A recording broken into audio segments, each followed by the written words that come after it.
Hey guys, tonight we begin a journey unlike any other. Imagine stepping into a narrow alley in London where the fate of empires was decided over cups of bitter black liquid, where a shoemaker could debate philosophy with a baron, and where a single penny bought you entrance to the most dangerous and exciting intellectual space in the world. This is not a tavern. This is not a university. This is something far stranger. This is an 18th century coffee house, and for the next few hours, you and I are going to spend one full night inside its smoky, chaotic, utterly fascinating walls. Before we step through that threshold together, I have a small request. If you enjoy these deep dives into history's strange and beautiful corners, please take a moment to subscribe to the channel and leave a like, but only if the story truly speaks to you. I would also love to know where you are right now as you listen to this. Are you in bed with the lights dimmed, on a long drive, somewhere quiet where you can let your mind wander? Drop a comment and tell me. I read every single one, and your words fuel these stories. Now, settle in. Adjust your pillow. Let the world outside fade away. And let us walk together into the London of 1750, into a place that no longer exists except in memory and shadow. The year is 1750. The city of London pulses with over 500,000 souls, making it the largest city in the Western world aside from Constantinople. If you were to stand in the heart of the financial district on a cold November evening, you would find yourself surrounded by a labyrinth of narrow passageways, each one barely wide enough for two people to pass without brushing shoulders. The air smells of coal smoke, horse manure, and something else, something rich and bitter and exotic: coffee. We are standing at the entrance to Change Alley, a passage so narrow you could stretch your arms and touch both walls at once, yet this cramped, unremarkable space is the beating heart of global finance. It is here, in this alley, no bigger than a football field, that the future of nations is bought and sold. It is here that fortunes are made and lost before the sun sets. And it is here that we will spend our night. The light is fading now. It is just past 6 in the evening, and the November darkness comes early. Lanterns flicker in windows, candles glow behind thick glass panes, and from every doorway comes the murmur of voices, rising and falling like a tide. If you listen closely, you can hear arguments about politics, about science, about the latest scandal involving a member of parliament. You can hear laughter. You can hear the rustle of newspapers being passed from hand to hand. And underneath it all, you can hear the clink of coffee cups on saucers. But before we enter, we need to understand what we are about to step into, because an 18th century coffee house is not like the Starbucks on your corner. It is not a place to grab a quick caffeine fix and check your phone. It is something altogether different. It is a social experiment. It is a revolution, and in many ways, it is the birthplace of the modern world. The first coffee house in England opened in Oxford in 1652. It was established by a man named Jacob, and it catered to the strange and curious scholars of the university who had heard rumours of this new beverage from the Ottoman Empire. 2 years later in London, a Greek servant named Pasqua Rosé opened the first coffee house in the city at St. Michael's Alley in Cornhill. Londoners did not know what to make of it at first. The drink itself was, by all accounts, absolutely vile. One trader described it as being black as soot and tasting not much unlike it. Another account called it a newfangled, abominable, heathenish liquor. The beans were over-roasted, often burnt. The grounds were boiled rather than brewed, and the resulting liquid was thick, gritty, and shockingly bitter. You drank it with the coffee grounds still swirling in the cup. There were no lattes, no caramel drizzle, no oat milk, just pure, unadulterated, throat-scorching coffee. And yet, despite the taste, people could not stop drinking it, because coffee did something that no other beverage could do. It woke you up. It sharpened your mind. It turned your thoughts from fog to crystal. In a society where the primary social beverages were beer, ale, and wine, where people drank alcohol from breakfast to bedtime simply because water was often unsafe, coffee offered something radical. It offered sobriety. It offered clarity. It offered the ability to think. By 1739, there were over 550 coffee houses in London alone. Each one had its own character, its own clientele, its own unwritten rules. Some were elegant and refined, with polished wood tables and well-dressed patrons. Others were rough and rowdy, filled with sailors and dock workers and men on the fringes of society. But all of them shared one remarkable feature. For the price of 1 penny, any man could walk in, sit down, and join the conversation. 1 penny. That was it. For that single copper coin, you received a cup of coffee, access to all the newspapers and pamphlets in the house, the right to sit by the fire for as long as you wanted, and most importantly, the right to speak. It did not matter if you were a duke or a ditch digger. It did not matter if you owned land or owned nothing but the clothes on your back. Inside a coffee house, rank was supposed to dissolve. Everyone was equal, or at least that was the dream. The French writer Maximilien Misson visited London in the late 1600s and described the coffee houses with wonder. "You have all manner of news there," he wrote. "You have a good fire, which you may sit by as long as you please. You have a dish of coffee. You meet your friends for the transaction of business, and all for a penny if you do not care to spend more." It sounded almost utopian, a place where information flowed freely, where ideas could be exchanged without fear, where a working man could educate himself simply by listening to the conversations around him. The coffee houses earned a nickname that stuck. They were called penny universities. But here is the thing about utopias.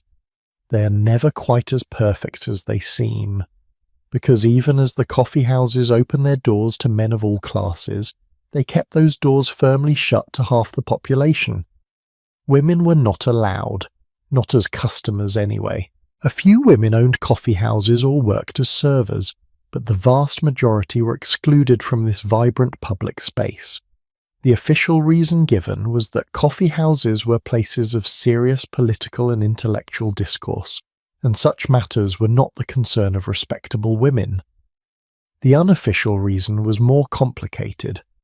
There was a lingering suspicion that any woman who entered a coffee house alone must be a prostitute.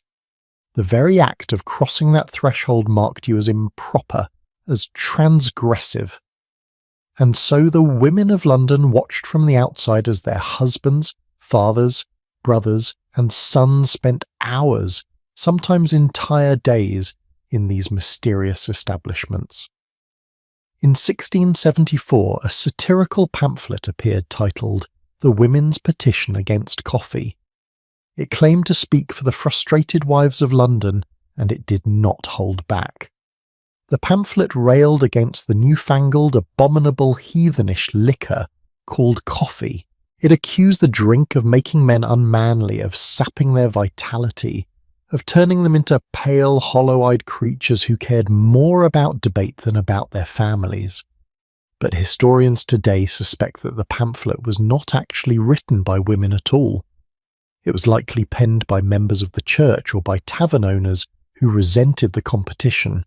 It was satire, designed to mock the coffeehouse culture by pretending to give voice to angry wives.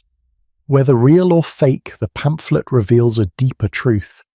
The coffeehouses were changing society, and not everyone was happy about it. Now, let us step forward. It is time to cross the threshold. We are standing at the entrance to one of the coffeehouses in Change Alley. The door is heavy oak, darkened with age and smoke. Above it hangs a painted sign showing a steaming cup. There is no name on the sign.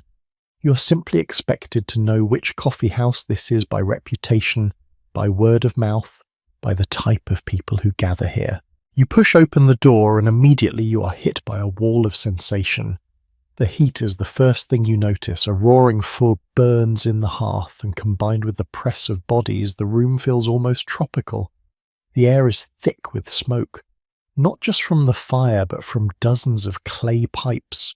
Tobacco smoke hangs in lazy blue clouds near the ceiling, drifting in and out of the candlelight. And underneath it all is the smell of coffee. It is bitter and burnt and strangely spicy. Nothing like the smooth, roasted aroma of modern coffee. It smells harsh. It smells foreign. It smells, quite frankly, a little unpleasant. But it also smells like possibility. The room is packed. Men sit at long wooden tables, shoulder to shoulder, some leaning forward in animated conversation, others hunched over newspapers, their lips moving silently as they read. There is no separation by class here, at least not in theory. A man in a finely embroidered waistcoat sits next to a man in a rough wool coat. A lawyer with ink-stained fingers debates with a ship captain whose face is tanned from months at sea. Across the room, a young clerk argues passionately with a grey-haired scholar about something you cannot quite make out. The noise is overwhelming. Everyone seems to be talking at once, and no one seems to be listening. As you step inside, a voice calls out, "What news have you?" It is a custom, you realise. Every newcomer is expected to bring information, to contribute to the collective pool of knowledge. Some coffee houses greet customers with the more formal phrase, "Your servant, sir. What news from Tripoli?" In the Latin coffee house they shout, "Quid novi?" What news? It is not just a greeting, it is a demand. Information is currency here, more valuable than gold. You make your way to the bar, a simple wooden counter near the entrance. Behind it stands a woman, one of the rare few allowed in this male domain. She is the proprietor, a widow perhaps, or the wife of the owner. She looks at you with sharp, appraising eyes. "1 penny," she says. You hand over the coin and in return she slides a small ceramic cup across the counter. The coffee inside is black as pitch, and when you take your first sip, it is every bit as terrible as you've been warned. It is bitter, gritty, scalding hot. It tastes like burnt wood and dirt, but you feel it almost immediately. A warmth spreading through your chest, a sudden clarity in your thoughts. This is not a drink. This is a tool. This is a weapon against sleep, against dullness, against the fog that settles over the mind after too much ale. With your cup in hand, you find a seat at one of the long tables. No one looks up, no one acknowledges you. In a coffee house, it is understood that you do not need an invitation to join a conversation. You simply sit down and start talking, or you sit down and listen. The choice is yours, and so you listen. The man to your left is reading aloud from a newspaper. It is the Daily Current, one of the many papers that circulate through the coffee houses. He reads in a clear, carrying voice, pausing occasionally to let the words sink in. The news is from France. There is talk of a new treaty, of shifting alliances, of war on the horizon. The man to your right interrupts. He does not believe the report. He thinks it is propaganda, designed to manipulate public opinion. A third man joins in, offering a different interpretation. Soon half the table is involved, each person contributing a fact, a rumour, a personal experience that either supports or refutes the claim. It is chaotic, it is messy, but it is also electrifying. This is democracy in its rawest form. This is the free exchange of ideas, unfiltered and uncontrolled. You glance around the room and notice the walls. They are covered with notices, advertisements, announcements. One poster advertises a sale of imported silk. Another offers lessons in French and Italian. A third announces an upcoming lecture on astronomy. And tucked between them all are handwritten notes, some requesting information, others offering services. There is even a small bag hanging on the wall, its mouth open like a fish. It is a mail slot. Many men use coffee houses as their mailing addresses. Letters arrive here, are sorted, and are handed over to the recipients when they next visit. It is more reliable than the official postal system and far more convenient. But the most remarkable thing about this room is not the coffee or the newspapers or the conversations. It is the people themselves. Look around. Truly look. At that table near the window sits a man in the black robes of a clergyman, deep in conversation with the Jewish merchant. At the table by the fire, a young student from Cambridge argues with a retired naval officer. In the corner, a poet scribbles in a notebook, occasionally glancing up to eavesdrop on nearby discussions. And there, near the door, is a man who might be a spy, a government informer sent to listen for seditious talk. Or maybe he is just a curious bystander. It is impossible to tell. This is the paradox of the coffee house. It promises equality, but it also breeds suspicion. It offers freedom of speech, but it also creates a surveillance society where anyone might be listening, where any careless word might be reported to the authorities. In 1675, King Charles II became so worried about the subversive potential of coffee houses that he issued a proclamation for the suppression of coffee houses. He called them nurseries of sedition and murmuring. He feared that the free exchange of ideas would lead to rebellion, to revolution, to the overthrow of the monarchy. And perhaps he was right to fear. His own father, King Charles I, had been executed during the English Civil War. The memory of that bloody conflict was still fresh. And here, in these coffee houses, men gathered to discuss politics without censorship, without oversight. It was dangerous. It was thrilling. But the king's proclamation backfired spectacularly. The public outcry was so intense, so unified, that Charles was forced to rescind the order just 11 days later. The coffee houses had won. They had proven that once people tasted freedom of speech, they would not willingly give it up. The coffee houses remained open, and they continued to grow. By the middle of the 18th century, they were not just social spaces. They were institutions. They were the engines of the Enlightenment. You sit there sipping your terrible coffee, and you realize something. This room, this cramped, smoky, chaotic room is changing the world. The conversations happening around you are not idle chatter. They are the seeds of scientific discovery, of literary masterpieces, of political movements that will reshape nations. In this very coffee house, or one just like it, ideas are being born that will outlive everyone in this room. And you are here, a witness to it all, for the price of 1 penny. The candles flicker, the fire crackles, the voices rise and fall. And you understand, perhaps for the first time, why people call these places penny universities. Because education is happening here. Not the formal, structured education of Oxford or Cambridge, but something wilder, something more democratic.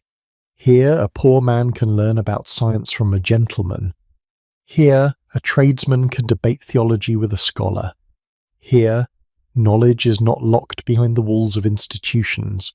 It is available to anyone willing to listen, willing to think, willing to engage. But as you sit there, absorbing the atmosphere, you also sense the contradictions. This place claims to welcome all men, but it excludes all women. It claims to value reason and sobriety. But the debates can turn vicious, personal, even violent. It claims to be a space of equality, but you can see that the men in finer clothes still command more respect, still have their opinions heard more readily. The coffee house is a beautiful experiment, but it is a flawed one. It is human in all the messy, complicated ways that humanity expresses itself. Outside, the night deepens. The bells of St. Paul's Cathedral chime the hour. It is 7 o'clock. You've been in the coffee house for less than an hour, but already you feel as though you have lived a dozen lifetimes. The conversations continue, the newspapers circulate, the coffee flows, and you realize that this is only the beginning. There are hours yet to go before dawn, and so much more to discover. Each coffee house has its own secrets, its own stories, its own strange cast of characters, and we're going to visit them all. But first, we need to understand the substance at the center of it all, the coffee itself. Because this drink is not just a beverage, it is a medical mystery, a subject of fierce debate, and a source of both hope and fear.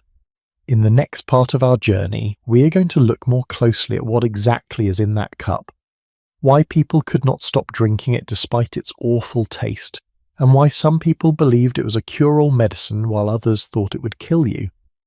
The story of coffee in 18th century London is stranger and more fascinating than you might imagine, and it all begins with a simple question. Is this bitter black liquid a blessing or a curse? So let us turn our attention to the cup in your hand. Look at it. Really look at it.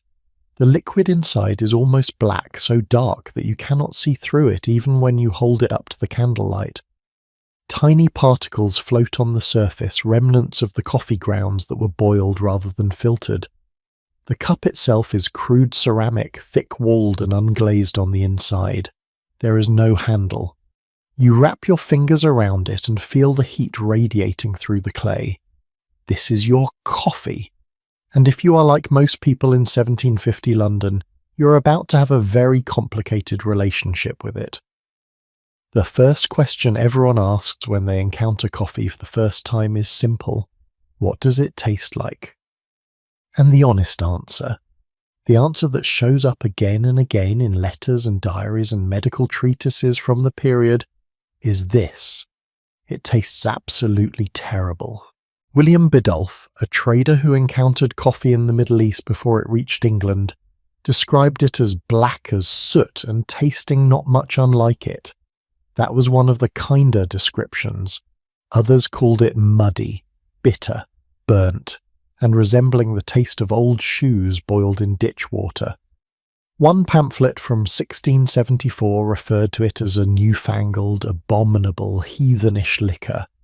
These were not people with delicate palates complaining about a slight bitterness. These were people genuinely shocked by how bad this drink was. But here is the strange part. Despite the awful taste, people kept drinking it. In fact, they could not stop drinking it. By 1663, just 11 years after the first London coffee house opened, there were already 82 coffee houses in central London alone. By 1739, that number had exploded to over 550. Something about this vile-tasting liquid was irresistible, and that something, of course, was caffeine. Now, the people of 18th century London did not know about caffeine. The compound would not be isolated and identified until 1820, more than 70 years in the future. But they absolutely felt its effects. They felt the way it sharpened their thoughts, the way it drove away sleepiness, the way it made hours of conversation feel effortless and exciting. In a society where most people drank some form of alcohol throughout the day, where water was often unsafe and ale was the beverage of choice from breakfast onward, coffee offered something revolutionary. It offered clarity. Think about it. If you spent your morning drinking small beer, your afternoon drinking wine, and your evening drinking port or brandy, your mind would exist in a permanent fog. You would function, certainly. People did, but you would not be sharp. You would not be quick. Coffee changed that. For the first time, ordinary people had access to a stimulant that made them feel more awake, more alert, more capable of complex thought. And they noticed. Oh, they noticed. Coffee became known as the drink of reason. While alcohol dulled the mind and loosened inhibitions, coffee did the opposite. It focused you. It made you want to engage in debate, to read, to think deeply about complicated subjects. This is why the coffee houses became intellectual powerhouses. It was not just the social atmosphere, it was the drug itself, the caffeine flooding through everyone's system, creating a room full of people who were wired, alert, and ready to argue about absolutely anything. But caffeine was not the only reason the people drank coffee. There was another factor, and it was medical. In the 17th and 18th centuries, coffee was widely believed to have medicinal properties. And I do not mean mild health benefits. I mean serious, disease-curing, life-saving properties. The medical establishment was genuinely divided on whether coffee was a miracle cure or a dangerous poison, and the debates got heated. On one side, you had the coffee enthusiasts. These were doctors and natural philosophers who believed that coffee could treat an astonishing range of ailments. According to various medical texts from the period, coffee was said to cure something called head melancholy, which we might today call depression. It was said to cure drunkenness, which makes a certain amount of sense given that it counteracts alcohol's effects. It was claimed to treat gout, scurvy, and even smallpox. Yes, smallpox, one of the deadliest diseases of the era, and some doctors genuinely believed that drinking coffee could help. The reasoning behind these claims was based on the medical theory of the time, which held that the body was governed by 4 humours: blood, phlegm, yellow bile, and black bile. Disease occurred when these humours became imbalanced, and the goal of medicine was to restore balance. Coffee, being hot and dry in nature according to this system, was thought to counteract cold and wet humours. If you were suffering from melancholy, which was caused by an excess of black bile, a cold and dry humour, then coffee's hot and dry properties should theoretically balance you out. It made perfect sense if you accepted the underlying theory. Even before coffee houses became popular, serious scientists were experimenting with coffee. Francis Bacon, the great philosopher and scientist, conducted experiments on coffee's effects before the beverage was widely available in England. He was fascinated by its properties and wrote about it in his natural histories. The fact that someone of Bacon's stature took coffee seriously lent it enormous credibility. But not everyone was convinced. On the other side of the debate were doctors and moralists who believed that coffee was actively harmful, and they had their own list of terrifying side effects. Coffee, they claimed, could cause tremors if consumed in high doses. It could contribute to heart problems. It could lead to paralysis. One experimentalist worried that prolonged coffee drinking would cause the nerves to become overstimulated and eventually fail altogether, leaving the drinker unable to move or think clearly. There was also a more scandalous claim, and it showed up in that infamous pamphlet from 1674, The Women's Petition Against Coffee. The pamphlet alleged that coffee made men unmanly. It claimed that the drink had a drying effect that sapped men's vital fluids and left them weak, pale, and unable to fulfill their marital duties. The language was surprisingly explicit for the period. The pamphlet described husbands as nothing worth, being mere eunuchs due to excessive coffee consumption. Whether this was genuine concern or satirical exaggeration is hard to say. Most historians believe the pamphlet was a joke, a piece of satire designed to mock the coffeehouse culture by pretending to give voice to frustrated wives. But the fact that such claims could be made, even in jest, shows how little people understood about this foreign substance. So who was right? Was coffee a cure-all or a poison? The truth, as usual, lies somewhere in between. Coffee does have genuine medical effects. Caffeine is a stimulant that increases alertness and can improve cognitive function. It can help alleviate certain types of headaches. It can counteract the depressant effects of alcohol. So the coffee enthusiasts were not entirely wrong. But coffee also has real side effects. In high doses, caffeine can cause tremors, anxiety, insomnia, and heart palpitations. It can be genuinely dangerous for people with certain heart conditions. So the coffee critics were not entirely wrong either. But here is what makes this debate so fascinating. Neither side had any understanding of the actual mechanism at work. They did not know about caffeine, they did not know about neurons or neurotransmitters or how stimulants affect the brain. They were fumbling in the dark, trying to explain the effects they observed, using a medical framework that was frankly completely incorrect. And yet through trial and error and careful observation, they managed to figure out some truths. Coffee does make you more alert. It does help with certain ailments. It can also cause problems if you overdo it. They were right about the effects, even if they were wrong about the causes. Imagine being a doctor in 1700, trying to understand this bizarre new substance. Your patients come to you complaining of shaking hands after drinking too much coffee. Do you diagnose them with an imbalance of hot and dry humours? Do you prescribe bloodletting to restore balance? Or do you simply tell them to drink less coffee? Some doctors did exactly that. They recognised that moderation was key, even if they could not explain why. There is a wonderful story about Robert Boyle, one of the founders of modern chemistry and a regular at London coffeehouses. Boyle was fascinated by coffee and conducted his own experiments. He would vary the amount he drank, the time of day he drank it, and the method of preparation. He kept meticulous notes on how each variation affected his ability to think and work. He was, in essence, conducting one of the first scientific studies of caffeine's effects on human cognition, and he did not even know he was studying caffeine. He just knew that this drink did something to his brain, and he wanted to understand it. But let us return to the taste, because that is the part that truly baffles modern coffee lovers. How could something that tastes so terrible become so popular? Part of the answer is that 18th century coffee was prepared very differently from modern coffee. The beans were often over-roasted, sometimes burnt. This was partly intentional.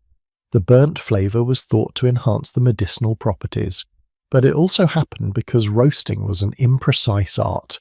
There were no temperature controls, no timers. You roasted the beans over an open flame until they looked dark enough, and if you went too far, well, that was just how it was.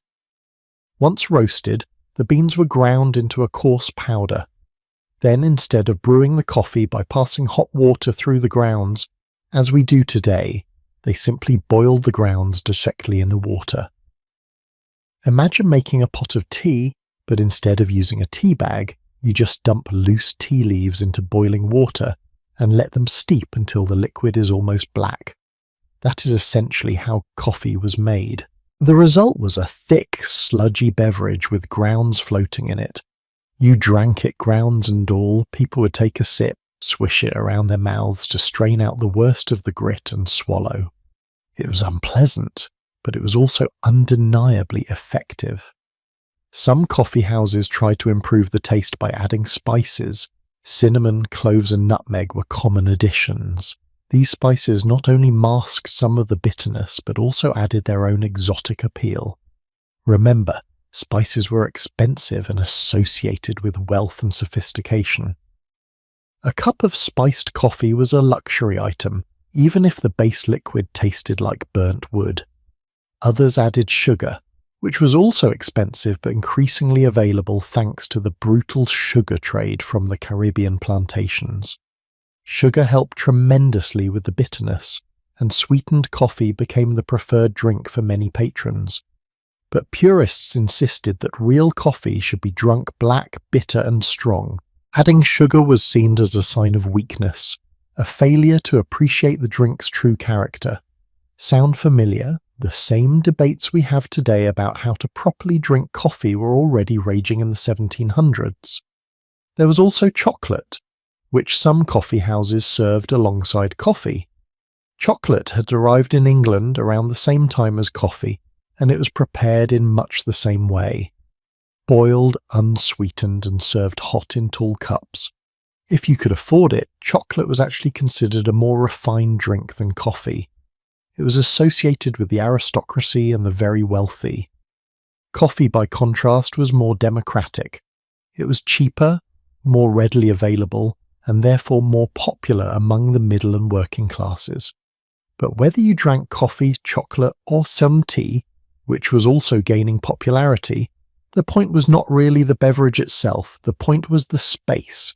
The coffee house gave you an excuse to sit, to talk, to read, to think. The drink was just the price of admission. And that brings us to something important. The coffee may have tasted awful, but the experience was extraordinary. Have you ever been somewhere that changed the way you think? A place where the conversations were so stimulating, so unexpected, that you walked away feeling like your brain had been rewired. That is what the coffee houses offered. Yes, the coffee was bitter and gritty and burnt, but the ideas were fresh, the arguments were sharp, the information was new, and for many people that was worth choking down a terrible tasting beverage. There is also something to be said for the ritual of it.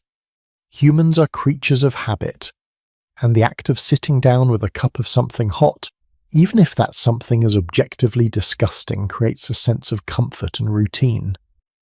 The coffee houses became part of people's daily lives. You went there to catch up on the news, to meet friends, to conduct business. The coffee was just what you drank while you did those things. Over time, your brain would start to associate the taste of coffee with the pleasure of the experience. And eventually you might even start to enjoy it, or at least you would stop noticing how bad it tasted. This phenomenon is actually well documented in modern psychology. It is called acquired taste. When you first try something bitter or sour, your brain registers it as potentially dangerous. Bitterness often signals poison in nature. But if you keep consuming that substance and nothing bad happens, your brain recalibrates. It learns that this particular bitter thing is safe, even enjoyable. The same process happens with coffee today, with beer, with dark chocolate, with blue cheese. All of these are objectively unpleasant on first taste, but we learn to love them. The people of 18th century London were going through this process in real time. Coffee was new, it was Surin, it tasted awful, but it made them feel good. It brought them together, and it opened up the new worlds of thought and conversation, and so they learned to love it. Or at least they learned to tolerate it enough to keep coming back. There is one more aspect of coffee's appeal that we should not overlook, and that is its exotic origins. Coffee came from far away, from the Ottoman Empire and beyond.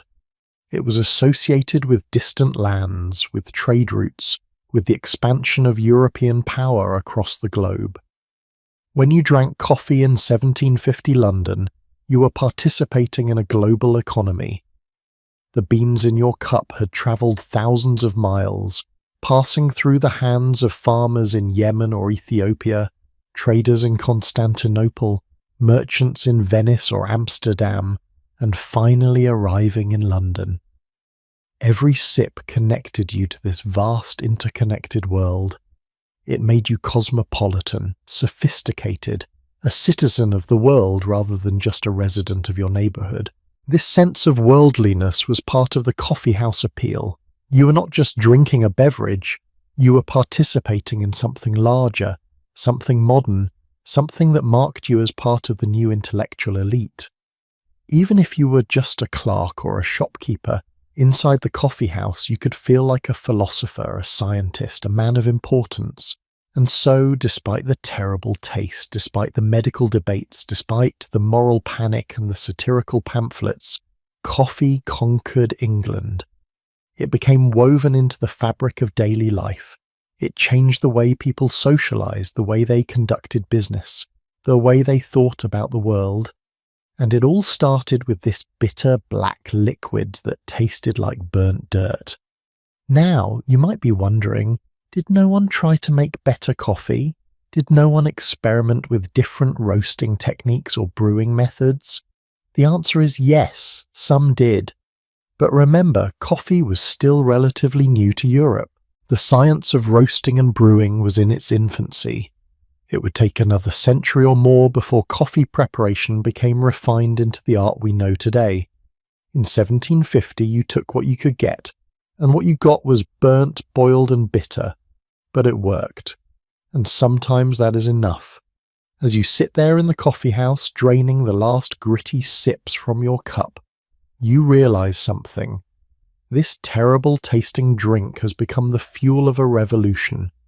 A revolution in thought, in commerce, in politics, in the very structure of society, and the people around you, choking down their bitter brews and arguing about philosophy or trade or the latest scandal, are the revolutionaries. They just do not know it yet. But we are only scratching the surface. We have talked about the coffee and the basic atmosphere of the coffee houses, but we have not yet explored what made these places truly special. We have not yet understood why they were called penny universities, or what kind of education happened within these walls. Because the coffee houses were not just drinking establishments, they were schools, they were laboratories, they were places where ordinary people could learn things that had previously been reserved for the elite. And in the next part of our journey, we are going to step deeper into that world. We are going to see what happened when a shoemaker could sit down next to a baron and debate the nature of the universe. We are going to explore the radical, beautiful, messy experiment in democratic education that made the coffee houses unlike anything that had come before. Picture this moment.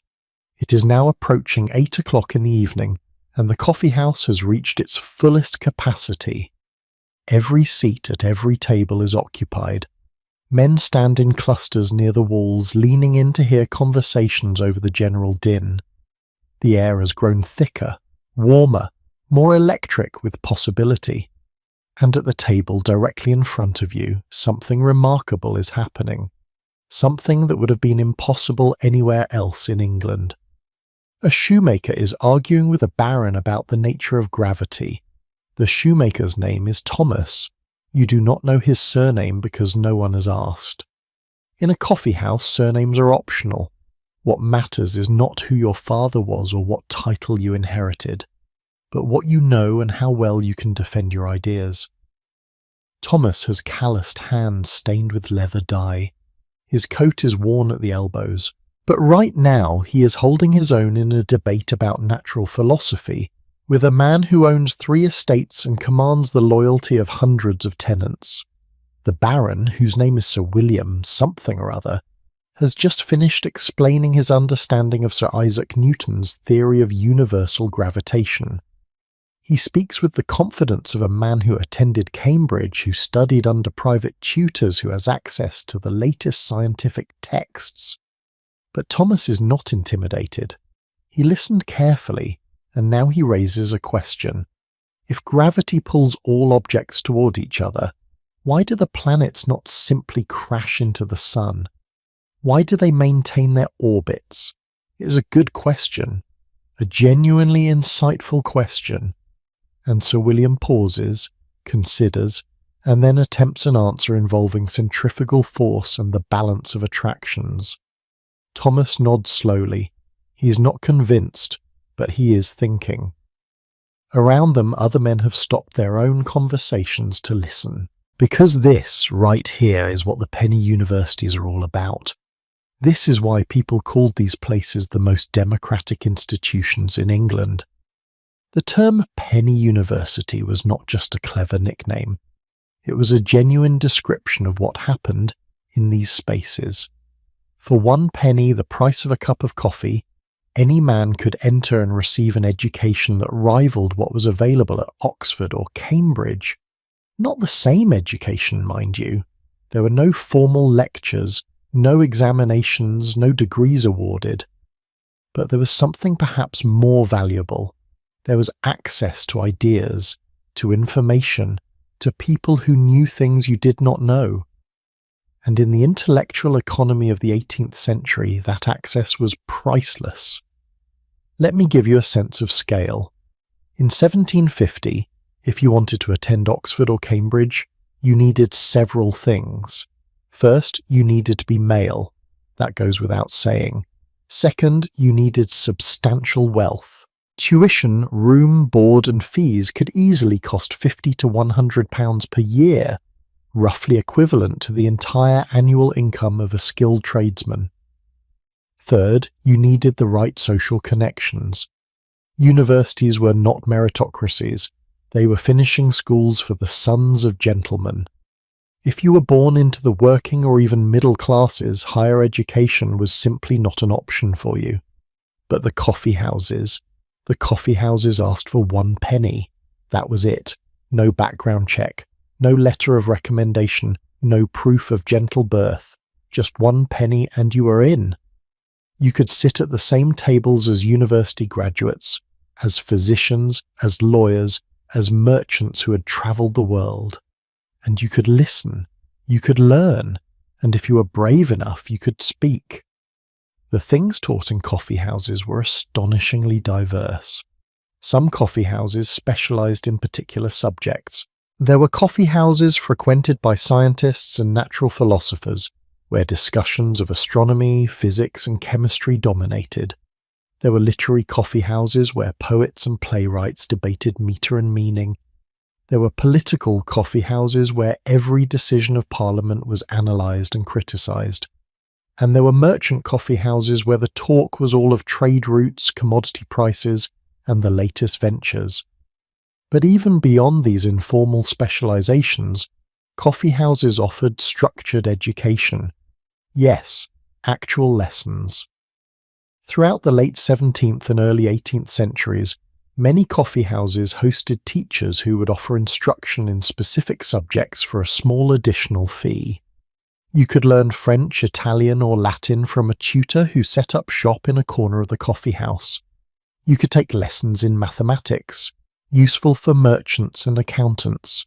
You could study astronomy, fencing, dancing or the art of gentlemanly deportment. Some coffee houses had resident music masters who would give lessons on the violin or harpsichord in upstairs rooms. Think about what this meant for someone like Thomas the shoemaker. He could not afford university, he could never hope to hire a private tutor. But if he was curious, if he was willing to sit in a coffee house for a few hours each week, he could learn Latin. He could learn enough mathematics to understand commerce and navigation. He could read newspapers and pamphlets that exposed him to ideas from across Europe. He could listen to educated men discuss natural philosophy and slowly piece together an understanding of the physical world.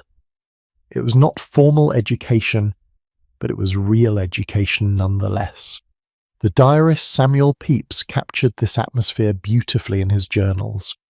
Pepys was a naval administrator and a member of the Royal Society, the premier scientific organisation in England. He was well educated, well connected, a man of considerable importance. And yet he loved the coffee houses. In 1660 he discovered the Rota Club, a philosophical society that met at the Turk's Head Coffee House. Pepys described the experience with genuine awe. He wrote of admirable discourse and exceeding good arguments. These were not stuffy academic lectures. They were living, breathing debates where ideas collided and sparked and occasionally caught fire. The Rota Club was founded by James Harrington, a Republican political theorist whose ideas were considered dangerously radical. The club met to discuss politics, philosophy, and governance. They debated questions like whether a republic was superior to a monarchy, how power should be distributed in an ideal state, and whether democracy could ever truly function. These were not abstract academic questions. England had just lived through a civil war. King Charles I had been executed. The monarchy had been restored. People had died over these very ideas. And here in a coffee house, ordinary citizens could debate them openly. Of course, the Rota Club did not last long. It was dissolved after the Restoration when discussing Republican ideas became too dangerous. But the model persisted. Other clubs formed in other coffee houses. The discussions continued. The government could shut down individual clubs, but it could not shut down the culture of free inquiry that the coffee houses had created. One of the most famous examples of coffee house education involved the Royal Society itself. Founded in 1660, the Royal Society brought together the greatest scientific minds in England. Isaac Newton was a member. Robert Boyle was a member. Christopher Wren, the architect who rebuilt London after the Great Fire, was a member. And where did these brilliant men meet to discuss their latest discoveries? Very often in coffee houses. The Grecian Coffeehouse, located near the Royal Exchange, became particularly associated with scientific discussion. It was here that members of the Royal Society would gather informally between official meetings. And it was here, according to one account, that Isaac Newton and Edmund Halley once dissected a dolphin on a table while other patrons watched and asked questions. Can you imagine? You walk into a coffee house expecting to read the newspaper and have a cup of coffee, and instead you get a free anatomy lesson from two of the greatest scientists of the age. That was the magic of the penny universities. But the education offered in coffee houses was not limited to high-minded scientific discourse.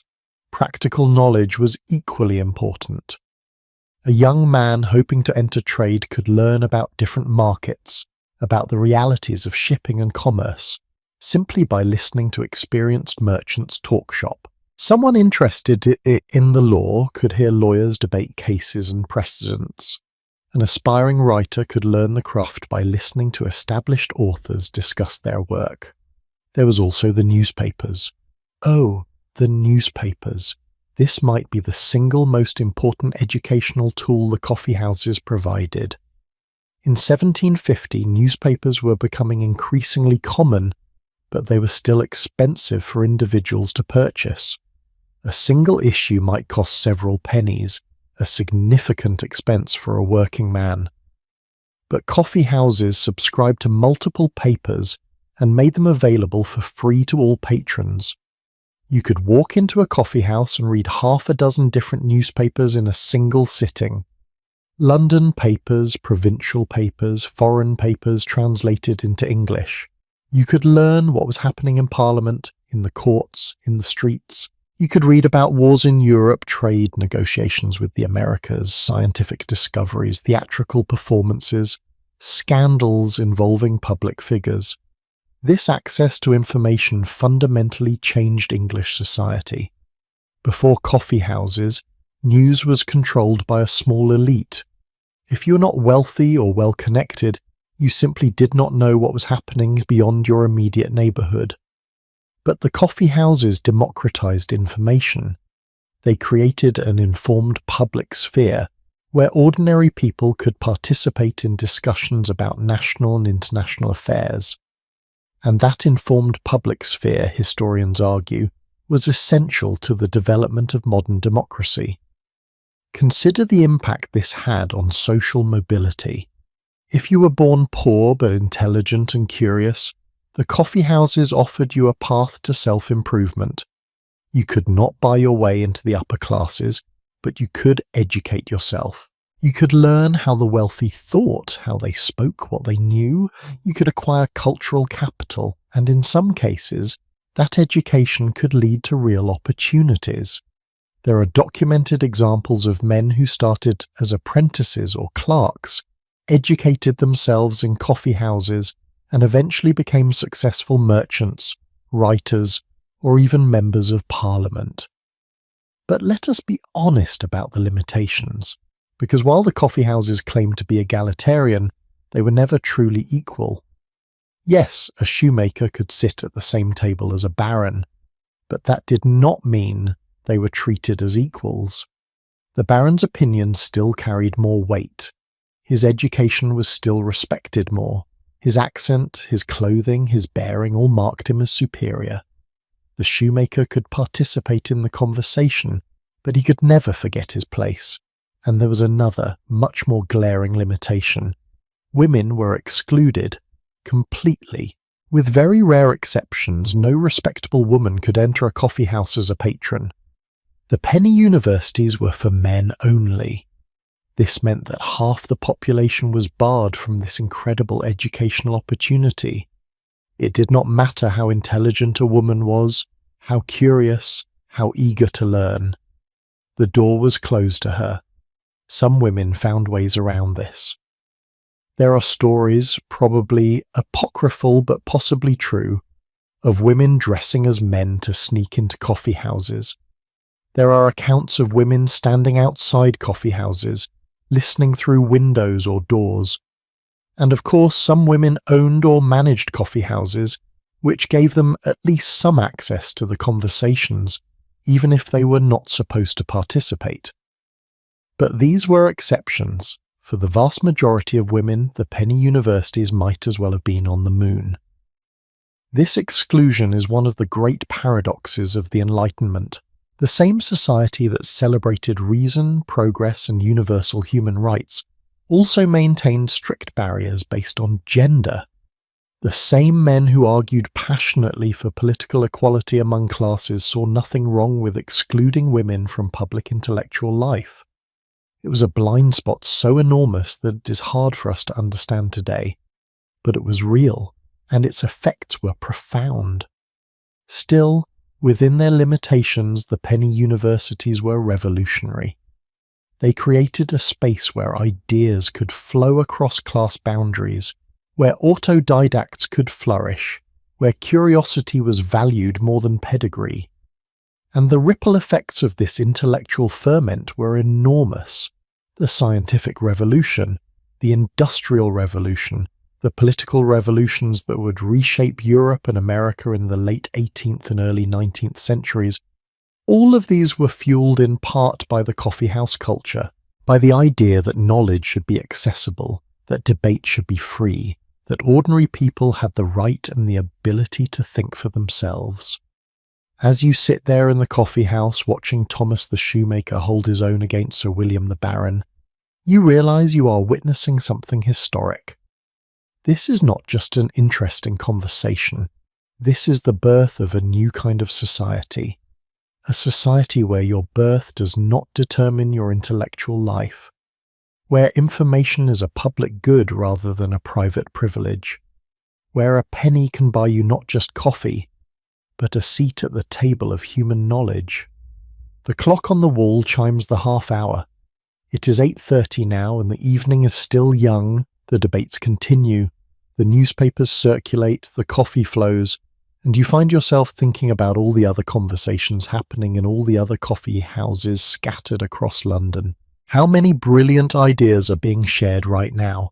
How many lives are being changed by a chance encounter, an overheard discussion, a newspaper article read in the flickering candlelight? But the penny universities, remarkable as they were, tell only part of the story. Because while some coffee houses were temples of learning and rational discourse, others were something quite different. The coffee houses were not all high-minded. Some were deeply connected to the messy, dangerous, exciting business of news gathering and news spreading.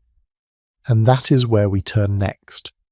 To understand how these establishments became the nerve centers of information in an age before telegraph, before telephone, before internet. To understand how a simple coffee house could become the place where the fate of nations was decided, where fortunes were made and lost, where the course of history was shaped by rumor, gossip, and the desperate human hunger to know what was happening in the world beyond the walls. There is a sudden commotion near the door. The conversation in the coffee house does not stop exactly, but it shifts the way a flock of birds shifts direction mid-flight. Everyone's attention pivots toward the entrance. A man has just burst through the door, his coat damp from the light rain that has begun to fall outside.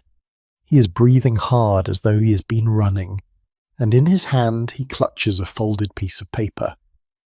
"What news have you?" someone shouts from across the room. It is the ritual greeting, but this time there is genuine urgency in the voice, because this man, this breathless courier, is what they call a runner, and runners do not run unless the news is important. The man catches his breath, holds up the paper, and announces in a voice loud enough to carry over the din. The king is returned from Hanover. His ship made port at Greenwich this morning. He brings word from the German states. There's movement of troops near the border with France. The room erupts. Not with panic, but with the peculiar electricity of people who suddenly have something important to discuss. Men cluster around the runner, peppering him with questions. What else did he hear? Who was on the ship? What does this mean for English foreign policy? And most importantly, is this information reliable? Welcome to the information economy of 18th century London, where news was not something that appeared on your phone or your computer screen, but something that moved at the speed of human feet, where a piece of paper carried from one coffeehouse to another could change the direction of markets, the outcomes of elections, the fates of nations, where knowing something an hour before everyone else could make you rich, and knowing something false could ruin you completely. The coffeehouses were not just places where news was consumed, they were where news was created, verified, distributed, and most importantly, weaponized. They were the internet of their age, the social media platforms, the news aggregators, and like modern social media, they were simultaneously brilliant and dangerous, democratic and chaotic, empowering and misleading. Let me explain how this system worked, because it is both simpler and more complex than you might imagine. In 1750 there was no CNN, there was no BBC, there were newspapers, yes, but they came out only a few times per week, and by the time they were printed and distributed, the information was already hours or even days old. If you wanted to know what was happening right now, you went to a coffee house. Because the coffee houses had runners. Runners were men employed by coffee house owners, or sometimes just ambitious individuals hoping to earn tips, whose job was to circulate through the city collecting information. They would go to the docks to hear what ships had arrived and what news they brought from foreign ports. They would go to the Royal Exchange to learn about changes in commodity prices. They would go to Westminster to catch wind of parliamentary debates. They would go to the courts to hear about legal decisions. And then they would literally run from coffeehouse to coffeehouse, sharing what they had learned. The system was remarkably efficient. A ship could dock at the Port of London, and within an hour every major coffeehouse in the city would know about it.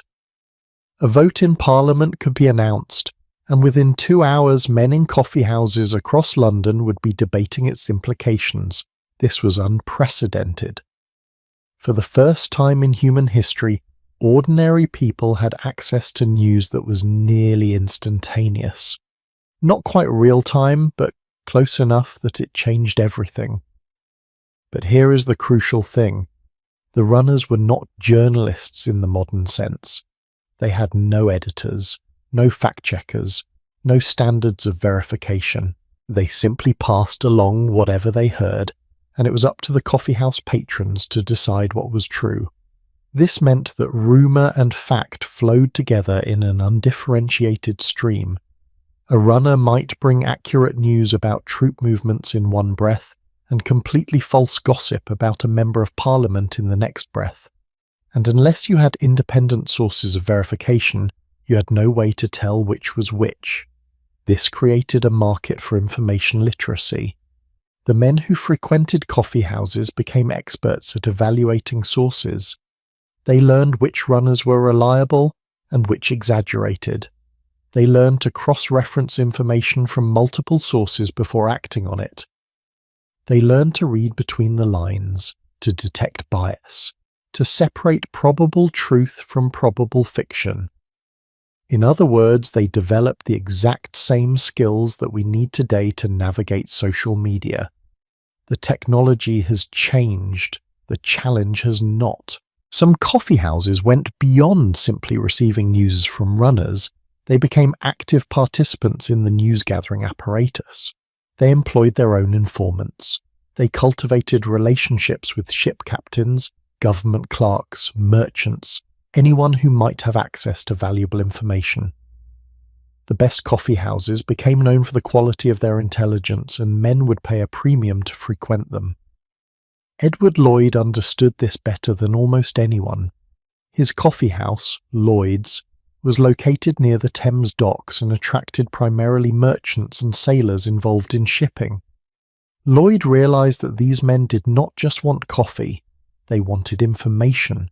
They wanted to know which ships had arrived, which had sailed, which had been lost at sea. They wanted to know about storms, pirates, blockades, anything that might affect their cargoes and their profits.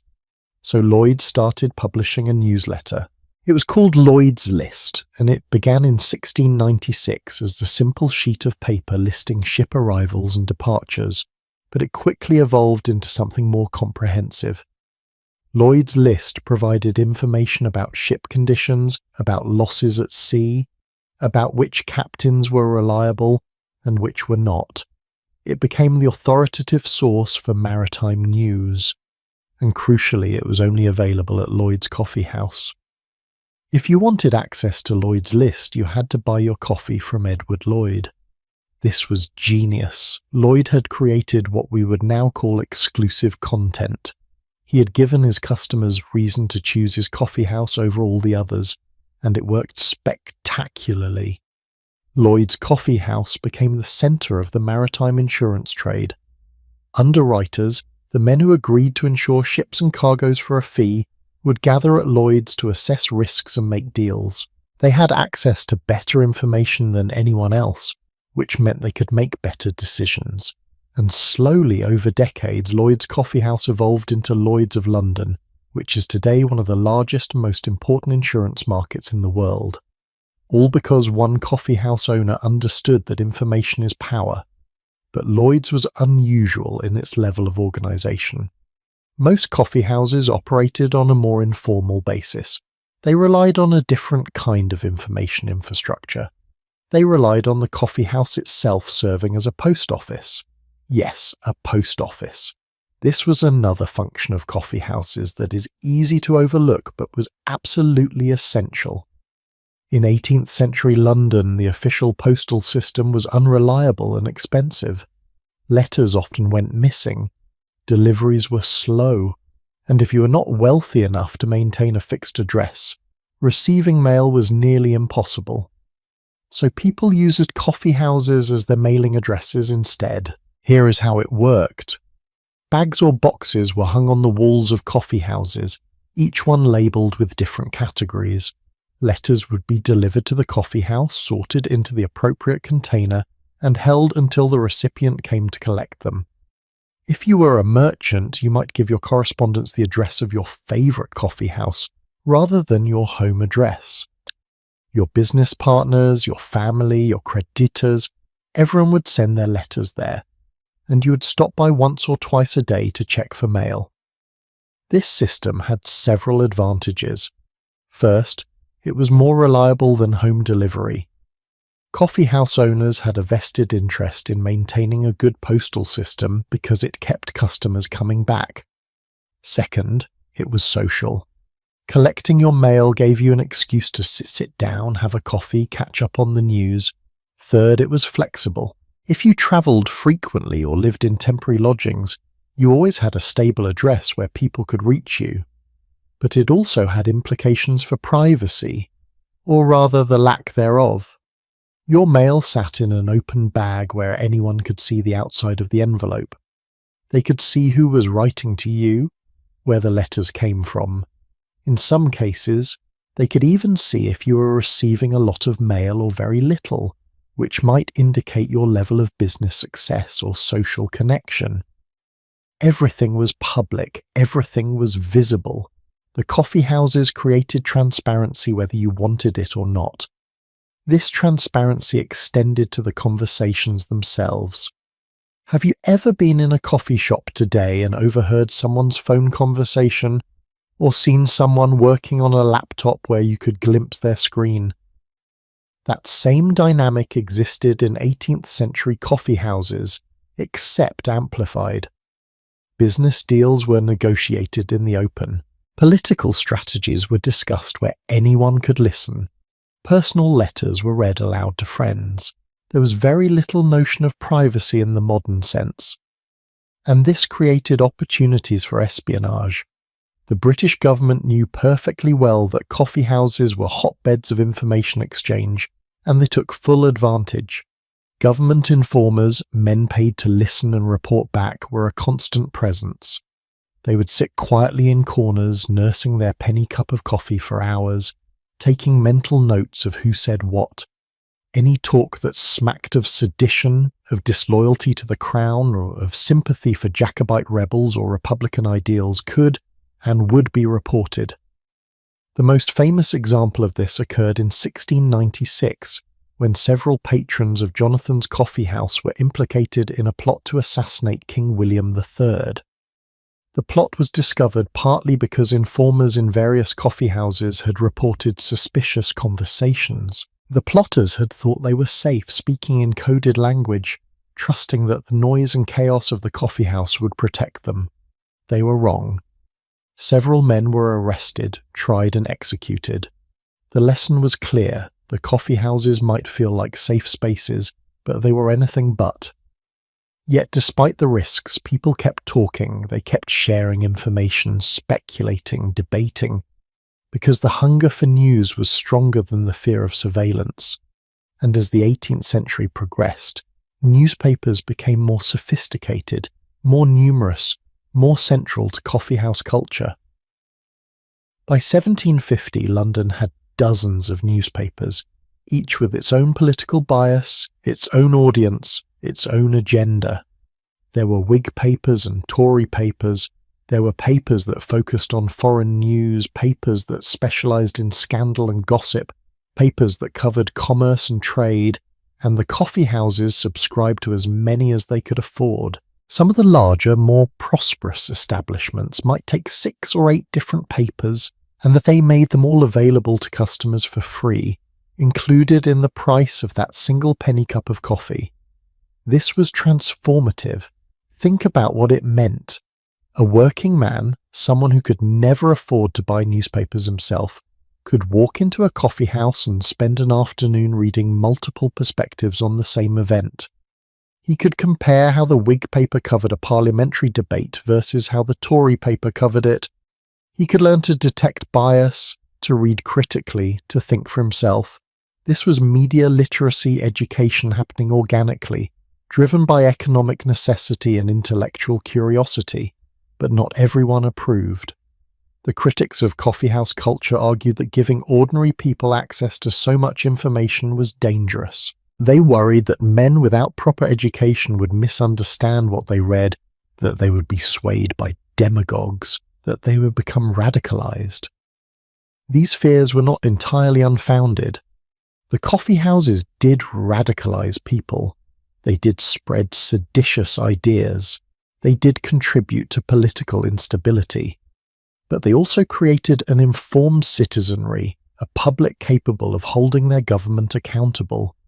And in the long run, most historians agree that was a net positive for democracy. There was also the phenomenon of reading aloud. Not everyone who came to coffee houses was literate.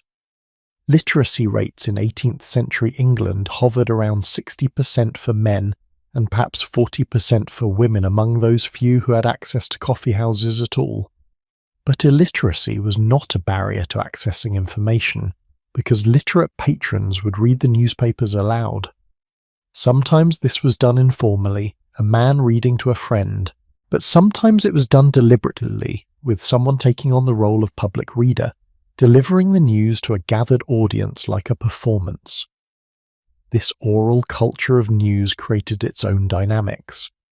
A skilled reader could emphasize certain passages, interpret ambiguous text, add commentary and context. The news became filtered through personality, through performance. And this meant that the same newspaper could be understood quite differently depending on who was reading it aloud and what their agenda was.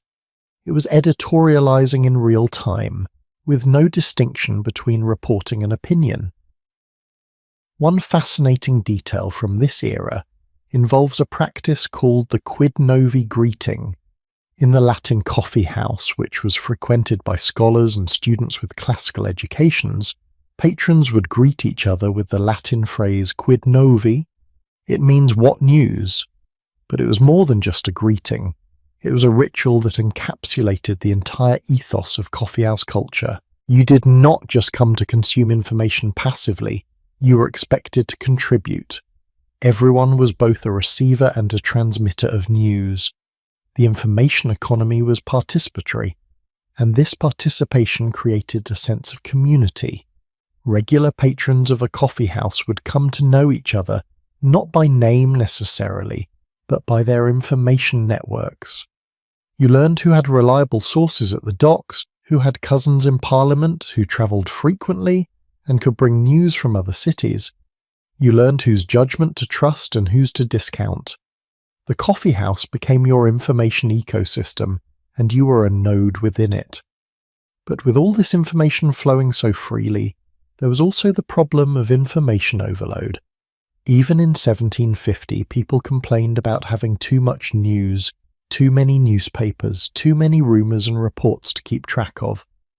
They experienced what we might now call news fatigue. The constant stream of information was exhausting. Every day brought new crises, new scandals, new developments, and the lack of any filtering mechanism meant that trivial gossip was presented alongside genuinely important events. Some coffeehouse patrons dealt with this by specialising. They would focus only on the news that directly affected their business or their interests. A merchant might only pay attention to trade news and ignore politics. A literary type might devour reviews of new plays but skip over military dispatches. This specialisation created what we might call filter bubbles, though that term would not be invented for another 250 years. People could live in the same city, frequent coffee houses just streets apart, and yet inhabit completely different information worlds. As you sit there, watching the runner's news ripple through the coffee house, watching men debate its significance and implications, you start to understand something profound. The problems we face today with social media, with fake news, with information overload and filter bubbles and echo chambers, none of these are new. The technology is new. But the fundamental challenges of how humans process information, how we decide what to believe, how we navigate a world where everyone is both a publisher and a consumer of news, these challenges are as old as the coffee houses themselves. The candle on your table has burned down halfway. Outside, the rain has stopped, leaving the street slick and reflective. It must be nearly 9 o'clock now, and you realise that we have barely scratched the surface of what happened in these spaces. Because while some coffee houses were centres of learning and news, others were centres of something even more powerful and more dangerous: money. In the next part of our journey, we are going to step into the most chaotic, most exhilarating, most catastrophic coffee house in all of London. We are going to visit Jonathan's Coffee House, where the modern stock exchange was born, where fortunes were made in minutes and lost just as quickly, and where one massive fraud nearly destroyed the entire British economy. The story of what happened there in 1720 is one of greed, delusion, and financial disaster on a scale that is hard to imagine. And it all took place in a room not much bigger than this one. The energy in the room shifts as we leave behind the world of news and runners and turn our attention to something darker, something more dangerous, something that nearly destroyed the entire British economy. We are still in Change Alley, but now we are walking toward a specific address, a coffee house that looks from the outside no different from any other. But step through that door, and you enter a world where fortunes are made in minutes and lost just as quickly, where greed and delusion dance together, where the line between legitimate business and outright fraud becomes so blurred that no one can tell the difference anymore. This is Jonathan's Coffee House, and if you want to understand how a simple room where people gathered to drink coffee could give birth to the London Stock Exchange, to modern capitalism, and to one of the most spectacular financial disasters in history, you need to understand what happened here in the early 1700s, particularly in one catastrophic year, 1720, Jonathan's was opened around 1680 by a man named Jonathan Miles. Its location was perfect, right in the heart of Change Alley, surrounded by the Royal Exchange and the offices of merchants and financiers. It quickly became the gathering place for a particular type of patron: stock jobbers. These were men who bought and sold shares in joint stock companies, the early versions of modern corporations, and they were not welcome at the Royal Exchange. Why? Because they had been thrown out, literally expelled for being too rowdy, too crude, too willing to bend the rules. So the stock jobbers moved to Jonathan's Coffeehouse and Garraway's Coffeehouse just down the alley. And there, freed from official oversight, they created something entirely new: an informal stock market. There were no regulations, no licensing requirements, no standards of conduct. Just men making deals across wooden tables, their word their only bond, their reputation their only currency, and it worked. For a while. It worked because most of the men involved understood that their future depended on maintaining trust. If you cheated someone today, no one would deal with you tomorrow. The system was self-regulating, held together by mutual self-interest. In 1698, a stockbroker named John Castaigne started doing something revolutionary. He began posting lists of stock prices at Jonathan's Coffeehouse. Every day he would write out the current prices for shares in the Bank of England, the East India Company, the Royal African Company, and other major enterprises.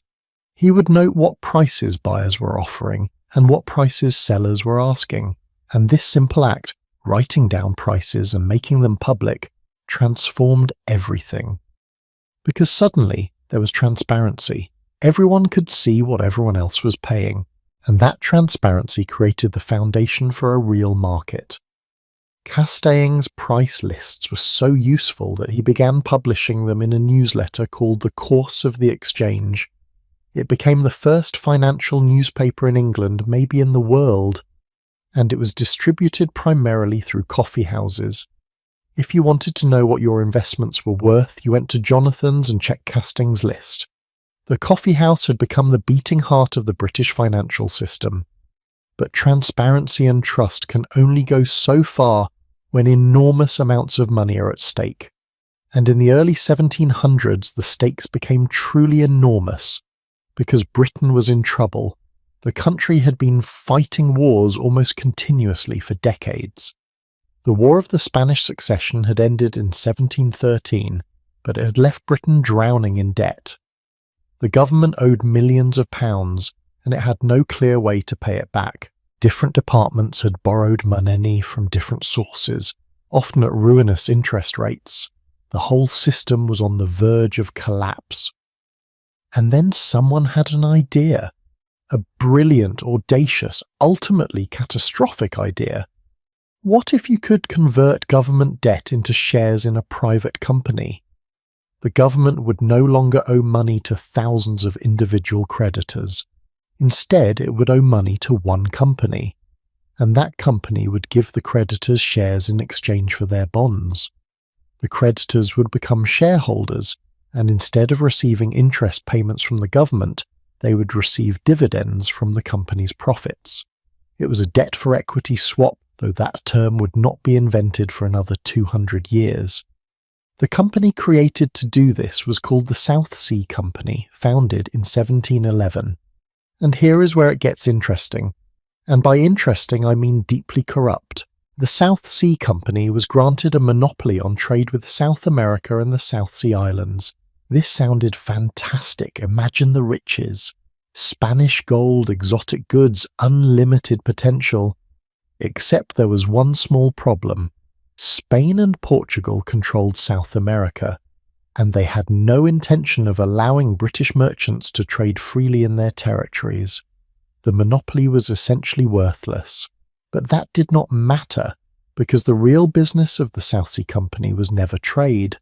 It was debt conversion. It was financial engineering. It was, to be blunt, a confidence game. The directors of the South Sea Company understood something crucial. They did not need the company to actually make money. They just needed people to believe it would make money, because if people believed, they would buy shares. And if people bought shares, the price would go up. And if the price went up, early investors would make enormous profits. And those profits would convince even more people to buy shares. It was a self-reinforcing cycle, what we would now call a bubble. And where did this bubble inflate? At Jonathan's Coffeehouse. Starting in 1719 and accelerating through 1720, Jonathan's became the centre of a financial mania unlike anything England had ever seen. The place was packed from morning until night, not just with professional stock jobbers, but with everyone, aristocrats and servants, clergy and criminals, men who had never invested in anything suddenly scrambling to buy South Sea shares. Because everyone knew someone who had made a fortune. Everyone had heard the stories. Let me paint you a picture of what Jonathan's looked like during the height of the South Sea bubble. Imagine walking in on a morning in July 1720. The room is so crowded you can barely move. Men are shouting, trying to make themselves heard over the din. At one table, a bishop in clerical robes is negotiating to buy shares, his hands trembling with excitement.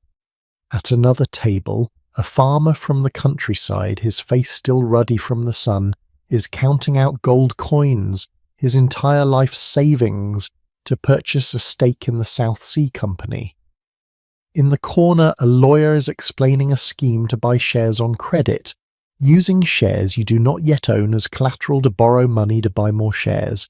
It is financial alchemy, turning nothing into something. And the prices. Oh, the prices. In January 1720, South Sea shares were trading at around £128 per share. By February, they had climbed to 175, by March over 300, by May over 500, and by June they reached an absolutely insane peak of over £1,000 per share. In 6 months, the stock had increased in value by nearly 800%, and people were still buying. Because surely it would go higher, surely this was just the beginning. Have you ever been caught up in something where everyone around you is getting excited, and you start to feel like you are missing out if you do not join in? That is FOMO, fear of missing out. And in 1720, everyone in England was experiencing FOMO on a scale that is hard to imagine. Even Isaac Newton, one of the greatest scientific minds in history, got caught up in the mania. He bought South Sea shares early, made a profit, and wisely sold. And then, watching the price continue to climb, watching other people make even more money, he could not resist. He bought back in at the peak, and he lost a fortune, reportedly £20,000, equivalent to millions today. Afterward, Newton supposedly said, "I can calculate the movement of stars, but not the madness of men." But the madness at Jonathan's Coffeehouse went beyond just buying South Sea shares. The bubble created a fever for speculation in general. Dozens of new companies were formed, each one promising incredible returns. And I do mean incredible. Some of these companies had business plans so absurd that you would think no one could possibly take them seriously. But people did. There was a company for extracting silver from lead, a company for trading in human hair, a company for, and I'm not making this up, a purpose to be announced later. That last one actually attracted investors. People paid real money for shares in a company that openly admitted it had no business plan. This proliferation of ridiculous schemes worried the government, not because they cared about protecting investors, but because they feared the competition might draw money away from the South Sea Company, in which many government officials had personal financial stakes. So Parliament passed the Bubble Act in June 1720, which made it illegal to form a joint stock company without a royal charter. The act was supposed to shut down the fraudulent schemes, but what it actually did was spook investors. because suddenly people started wondering if the government is worried about fraud, maybe some of these companies are fraudulent. Maybe the South Sea Company itself is fraudulent. The bubble burst in September 1720. The price of South Sea shares, which had reached £1,000 in June, collapsed to 175 by September. Thousands of people were ruined. Life savings evaporated. Estates that had been in families for generations were lost. Some people committed suicide. The scandal was enormous. Several members of Parliament and government ministers were found to have accepted bribes from South Sea Company directors. The Chancellor of the Exchequer, the Postmaster General, even some mistresses of King George I had been given shares and financial incentives to promote the scheme. The corruption went to the highest levels of government. It fell to Robert Walpole, who became First Lord of the Treasury in the aftermath, to clean up the mess. Walpole was one of the few major political figures who had not been directly implicated in the scandal. He devised a plan to restore confidence.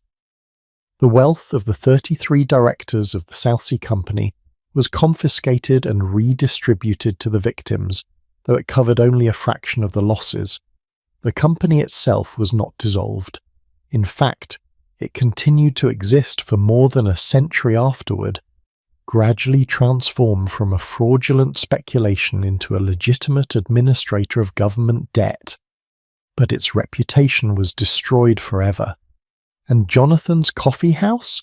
It survived the scandal. Stock trading continued there, though in a more subdued atmosphere. The wild speculation was gone, replaced by a more cautious, more professional approach. In 1748, Jonathan's burned down in a massive fire that destroyed much of Change Alley. It was rebuilt. But by then, the stock jobbers were beginning to formalise their operations. In 1761, a group of 150 brokers and jobbers formed a club to trade stocks, and in 1773 they built their own building and called it the New Jonathan's. But that name did not last. It was soon renamed the Stock Exchange, and that stock exchange eventually became the London Stock Exchange, one of the largest financial markets in the world. So Jonathan's Coffeehouse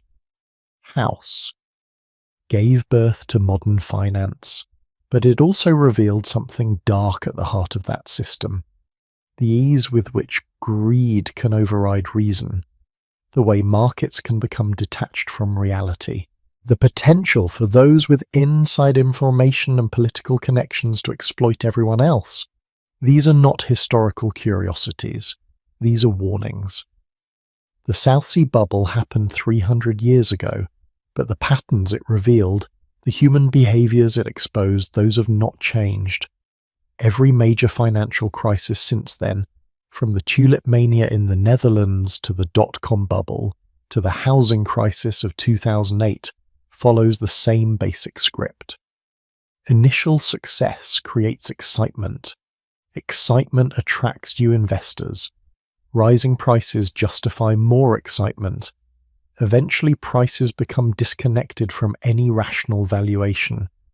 And then some small piece of bad news or sudden loss of confidence triggers a collapse. And people who were convinced they were getting rich discover they have lost everything. As you sit in Jonathan's Coffeehouse at 9:30 on this November evening in 1750, 30 years after the bubble burst, the memory is still fresh. The men here speak of it in hushed, almost reverential tones. It is a cautionary tale, a reminder of what can happen when caution is abandoned in pursuit of easy wealth.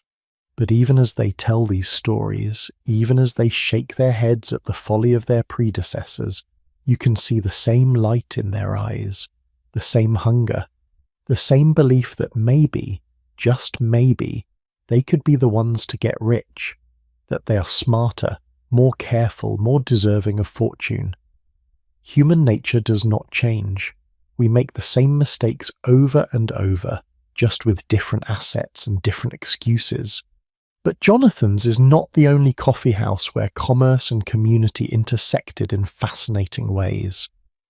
Just a short walk from here, closer to the Thames, There is another establishment with an equally remarkable story.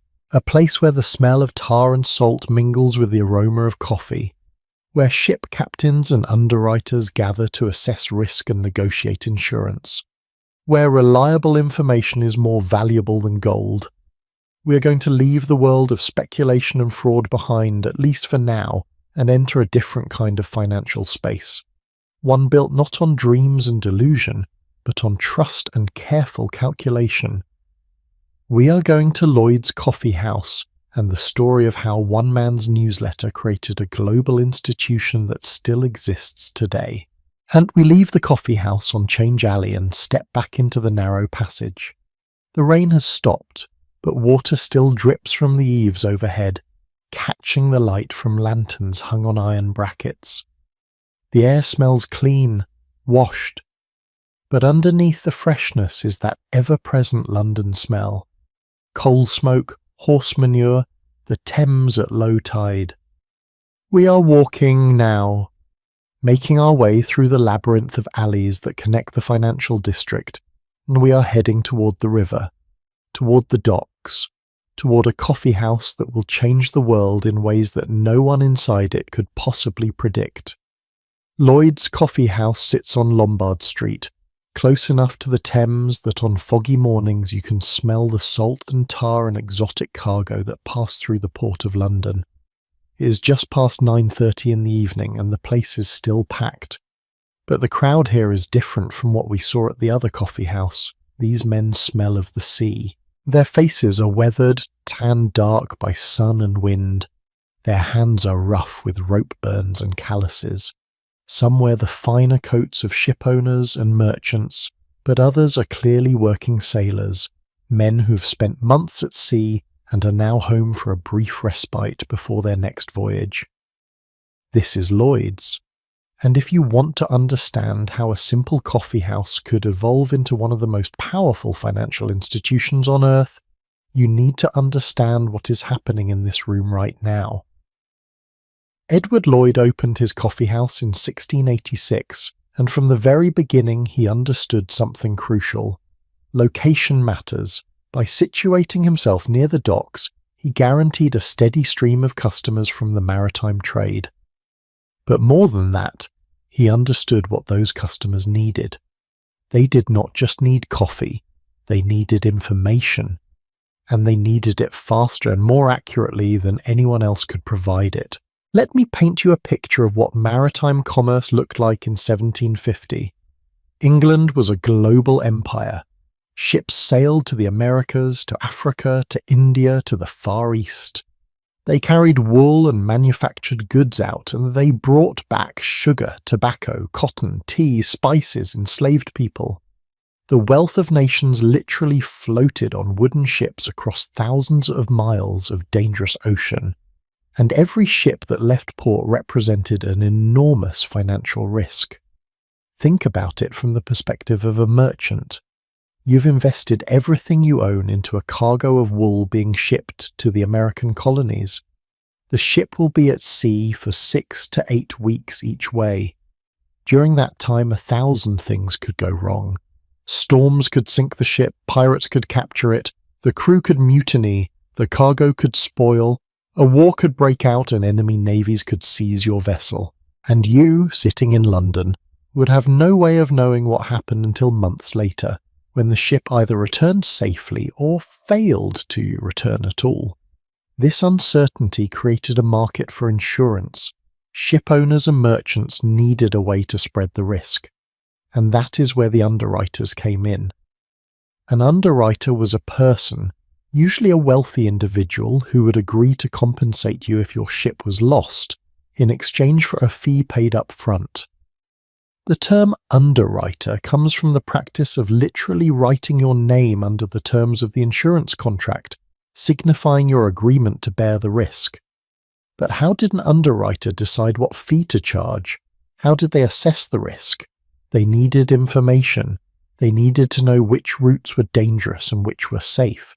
They needed to know which captains were skilled and which were reckless. They needed to know about weather patterns, pirate activity, political instability in foreign ports. They needed, in short, exactly the kind of information that flowed through Lloyd's Coffeehouse. Edward Lloyd was a genius at gathering and organising this information. He started simply by encouraging ship captains to stop by his coffeehouse when they returned to port. He would buy them a cup of coffee and chat with them about their voyage. Where did they sail? What conditions did they encounter? Did they see any suspicious vessels? Were there any problems at foreign ports? Lloyd would take notes, then he would share this information with the underwriters who gathered at his establishment. But Lloyd did not stop there. In 1696 he began publishing Lloyd's List, a simple sheet of paper that listed ship movements, when ships arrived, when they departed, and any news about vessels that had been lost or damaged. This newsletter was distributed only to patrons of Lloyd's Coffeehouse. If you wanted access to the best maritime intelligence in London, you had to come to Lloyd's and buy your coffee there. The brilliance of this system cannot be overstated. Lloyd had created what economists now call an information asymmetry advantage. The underwriters at Lloyd's knew things that underwriters elsewhere did not know. This allowed them to make better decisions. They could charge lower premiums on safe voyages because they knew those voyages were safe. They could refuse to insure risky ventures that other underwriters might accept out of ignorance. Over time, this meant that Lloyd's underwriters made more profit and suffered fewer losses than their competitors. Success bred more success.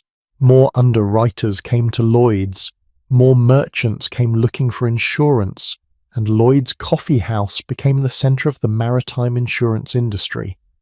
But let us step into the room and see how this actually worked in practice. Because the process of negotiating insurance was fascinatingly informal. There were no desks, no offices, no formal structure whatsoever, just men sitting at wooden tables, drinking coffee, and making deals that could involve thousands of pounds. Over there, near the fireplace, you see a ship captain in conversation with three well-dressed gentlemen. The captain is describing his planned voyage to Jamaica. He will carry manufactured goods from England, sell them in Kingston, load up with sugar and rum, and return. The round trip should take about 4 months. He is looking for underwriters who will insure his ship and cargo for the journey. The three gentlemen are underwriters. They listen carefully, asking questions. What is the condition of the ship? How experienced is the crew? What time of year will the voyage take place? The captain answers each question, knowing that his responses will determine whether these men agree to insure him and at what price. Eventually, after much discussion, they reach an agreement. Each underwriter will take a portion of the risk. One agrees to cover 1/3 of the total value, another takes another third, and the third takes the remaining portion. If the ship is lost, they each pay their share. If the ship returns safely, they each keep their premium as profit. The deal is sealed with handshakes and the scratching of quill pens on paper. This system, informal as it seems, was remarkably effective, and it contained within it the seeds of something profound. It was a system for pooling risk across multiple investors. No single underwriter had to bear the full weight of a potential loss. This meant that more ventures could be insured, more ships could sail, more trade could happen. It was a mechanism for enabling risk-taking, and therefore for enabling economic growth. But there was something else happening at Lloyd's, something darker that we need to acknowledge. Because while ships carried wool and sugar, they also carried human beings, enslaved Africans stolen from their homes and transported in horrific conditions to the Americas. And the insurance industry that developed at Lloyd's covered those ships too. Underwriters at Lloyd's Coffeehouse, sitting in their comfortable surroundings, sipping their coffee, made profits by insuring the vessels that carried enslaved people across the Atlantic. The Middle Passage, that nightmare journey that killed millions, was made financially viable in part because of the risk-spreading mechanisms developed at this very establishment. This is the paradox we keep encountering. The coffee houses were engines of progress, of innovation, of intellectual and economic advancement, but they were also deeply embedded in systems of exploitation and oppression. The slave trade, the colonial system, the extraction of wealth from conquered peoples, all of this was facilitated, organised and profited from by men sitting in London coffee houses, men who probably never even thought about the human cost of what they were doing. To them, it was just business, just numbers on a ledger, just risk and reward. I want you to sit with that for a moment, because it is easy to romanticize the past, to see these coffee houses as purely noble institutions, but the truth is always more complicated. The same institutions that spread Enlightenment ideas also spread the reach of empire. The same mechanisms that allowed for scientific progress also allowed for industrialized cruelty. History is not clean. It is messy and contradictory and morally ambiguous. And if we want to understand it honestly, we have to hold all of these truths at once. But let us return to Lloyd's in 1750, to the mechanics of how this place functioned. Because beyond the insurance deals, there was another layer of activity, information trading. Men would come to Lloyd's not to insure a voyage, but simply to learn what was happening in the maritime world. Has anyone heard from the ship that sailed for Bombay 3 months ago? Is there news of French privateers in the Caribbean? What are sugar prices like in Jamaica right now? This information had value. If you knew that a hurricane had destroyed half the sugar crop in the West Indies before anyone else knew, you could buy up sugar futures in London before prices rose. If you knew that a particular trade route had become dangerous, you could short the stocks of companies operating on that route. Information was not just useful for making decisions, it was a commodity in itself, something that could be bought and sold. And Lloyd's Coffee House was the marketplace. Men would trade tips, rumours, confirmed reports. Some of this information was freely given, part of the communal atmosphere of the coffee house. But some of it was sold. A captain might accept a few coins to share details of what he saw on his last voyage. A clerk at the East India Company might be paid to leak information about upcoming shipments. Not all of this was legal or ethical, but it happened nonetheless. Edward Lloyd himself stayed carefully neutral. He was not an underwriter. He did not trade in information for profit.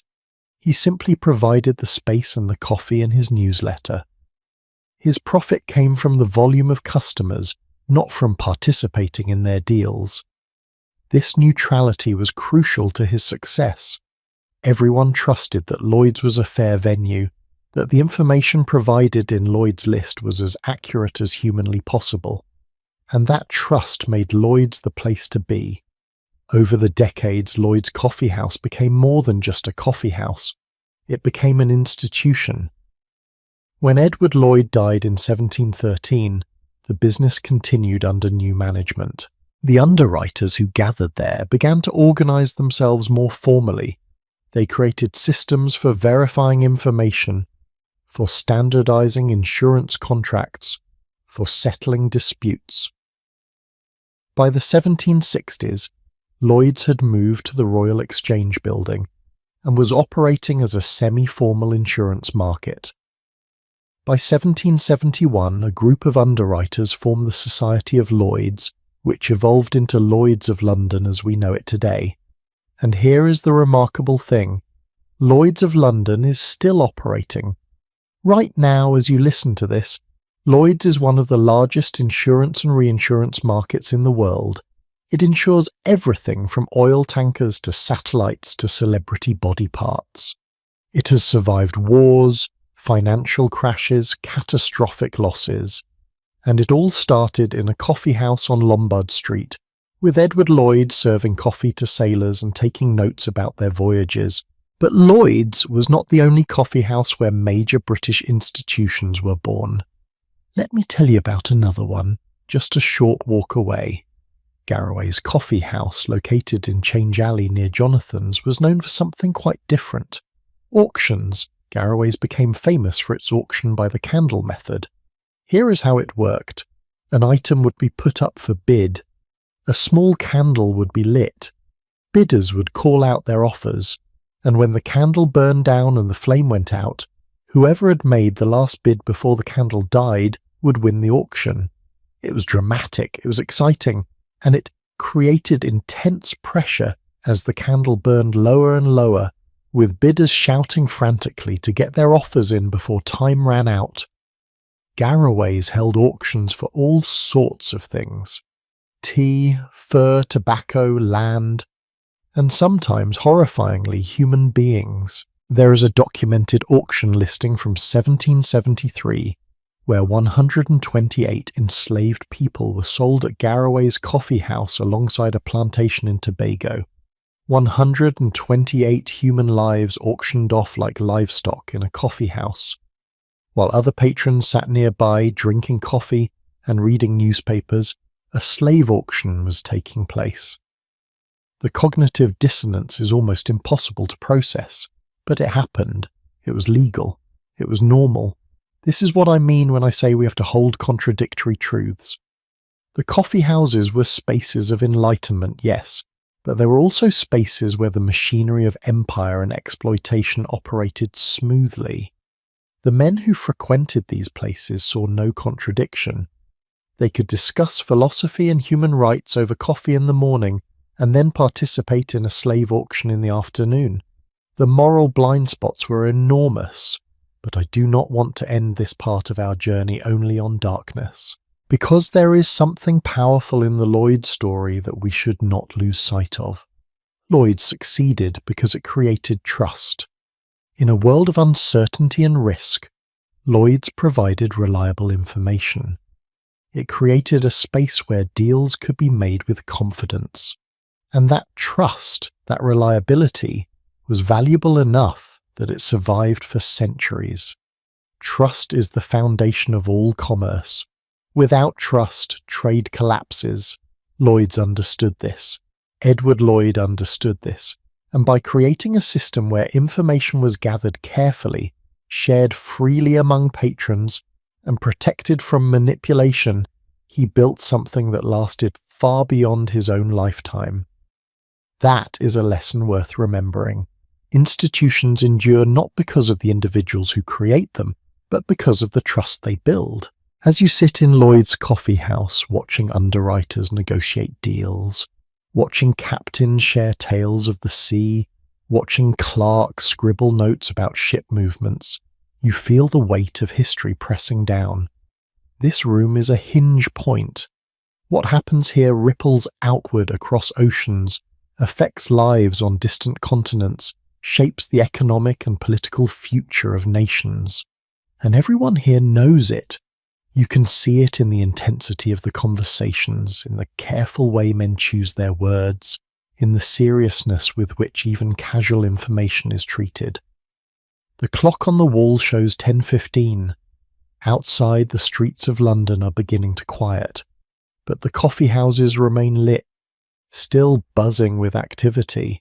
There are still hours to go before the night truly ends. And there is so much more to see, so many more stories to uncover. Because while Lloyd's and Garraway's represent the commercial side of coffeehouse culture, there is another side entirely, the literary side. The world of poets and playwrights and essayists who transformed the English language in these very rooms. And in the next part of our journey, we are going to visit the coffee houses where words were weaponized, where literary reputations were made and destroyed, where some of the greatest writers in English history gathered to argue about metaphors and metre. We are going to step into the world of Will's Coffee House and Button's Coffee House, where the art of conversation reached its highest form, and where the line between friendly debate and bitter rivalry could be crossed with a single careless phrase. Now we turn away from the river, away from the smell of salt and tar, and make our way west toward Covent Garden. The character of the streets changes as we walk. The buildings become taller, more elegant, the shops are more refined. We pass theatres with their doors still open, spilling golden light and the sound of laughter onto the cobblestones. This is the entertainment district, the world of actors and playwrights and people who make their living from words. And it is here on Russell Street that we find a very different kind of coffeehouse. One where the currency is not ships or stocks or insurance contracts, but something far more dangerous. Reputation. Will's Coffeehouse sits on the corner of Russell Street and Bow Street, and even from outside you can tell this is a special place. The crowd gathered near the entrance is younger, more fashionably dressed. The conversations you overhear as you approach are not about trade or politics, but about the latest play at Drury Lane, about a new volume of poetry, about whether Paradise Lost is truly the masterpiece everyone claims or merely an overrated relic. These are the wits, the literary men, the people who care desperately about the precise placement of a comma or the choice between two nearly identical words. We step inside and immediately you notice the difference. Will's is more refined than the coffeehouses we have visited so far. The furniture is better maintained. The paintings on the walls show classical scenes, gods and heroes from Greek mythology, and there, in the seat of honour by the window, sits the most famous literary figure in England, John Dryden. Dryden is in his 60s now. In 1750 we are imagining a time when his legend still echoes, though Dryden himself died in 1700. But let me take you back to when he ruled this place, because his presence defined Will's Coffeehouse for decades. Every afternoon, Dryden would arrive and take his seat by the window. It was his seat. Everyone knew it. No one else would dare sit there. And from that chair, Dryden would hold court. Young poets and playwrights would gather around him, hoping for his approval, terrified of his criticism. A kind word from Dryden could launch a career. A dismissive comment could destroy one. This was the power of the literary coffeehouses. They created hierarchies, reputations, careers, and they did it through conversation, through the art of wit and verbal combat that the English prized above almost everything else. To be considered witty in the late 17th and early 18th centuries was to possess the most valuable social currency imaginable. Wit meant intelligence, yes, but it also meant the ability to express that intelligence in clever, amusing, cutting ways. It meant being able to improvise brilliant responses, to turn phrases that would be quoted and repeated, to demolish your opponents with words so sharp they drew blood. And Will's Coffeehouse was the arena where this combat took place. Listen to the conversation at the table nearest to Dryden's window seat. 3 young men are arguing about heroic couplets. One of them believes that Alexander Pope has perfected the form, that his translation of Homer's Iliad represents the pinnacle of English poetry. Another insists that Pope is merely clever, that his verses have polish but lack genuine feeling. The third is trying to stake out a middle position, arguing that technique and emotion are not opposites but complementary aspects of great art. This might sound like an obscure academic debate, the kind of thing that only literature professors would care about. But in the coffee houses of Covent Garden, these debates mattered intensely, because in this world, your literary taste defined you. The way you spoke about poetry, the positions you took on matters of style and form, these things marked you as either a person of discernment or a fool. And being marked as a fool in front of Dryden or one of the other literary giants could be socially devastating. The stakes were high because these coffee houses were where literary careers were made. Publishers frequented these places, looking for new talent. Theatre managers came to hear about promising playwrights. Wealthy patrons who wanted to be known as supporters of the arts would show up, hoping to discover the next great poet and sponsor their work. If you could impress the right people at Will's or Button's, You might find yourself with a published volume of poetry, a play being staged at one of the major theatres, or a comfortable position as a tutor or secretary to a wealthy family. But if you embarrassed yourself, if you revealed ignorance or poor judgment or lack of wit, you might find yourself blacklisted. Your work would not be read. Your manuscripts would not be published. Your reputation would be ruined before your career even began. The literary coffeehouses were simultaneously places of opportunity and places of danger. Alexander Pope understood this better than almost anyone. Pope was a brilliant poet, but also a brilliant manipulator of the literary marketplace. He knew that reputation was everything, and he used the coffeehouses strategically to build his own reputation while destroying his enemies. Pope was small in stature, barely 4.5 feet tall due to a childhood illness that left him with a curved spine. He suffered from constant pain and illness throughout his life, but his mind was sharp as a blade, and his wit was legendary. Pope frequented the coffeehouses and made himself indispensable to the literary conversation. He cultivated relationships with influential figures. He flattered the right people, and when someone crossed him, he took revenge through his poetry. His poem The Dunciad is essentially a massive literary assault on everyone Pope considered his inferior, which was almost everyone. He mocked bad poets, corrupt publishers, foolish critics, and he did it with such brilliant style that the poem became hugely popular. People quoted lines from the Dunciad in coffeehouses, laughing at Pope's victims. To be mentioned in the Dunciad was to be humiliated publicly and permanently. This was the dark side of the literary coffeehouses. They could be vicious. Friendships could shatter over a difference of opinion about a play. Rival factions would form, Whigs versus Tories in politics, but also competing literary schools with different ideas about what made good art. And the weapons in these wars were words, satire, mockery, devastating reviews. Let me tell you about the pamphlet wars. In the early 18th century, before newspapers had extensive literary coverage, writers would publish their opinions in pamphlets.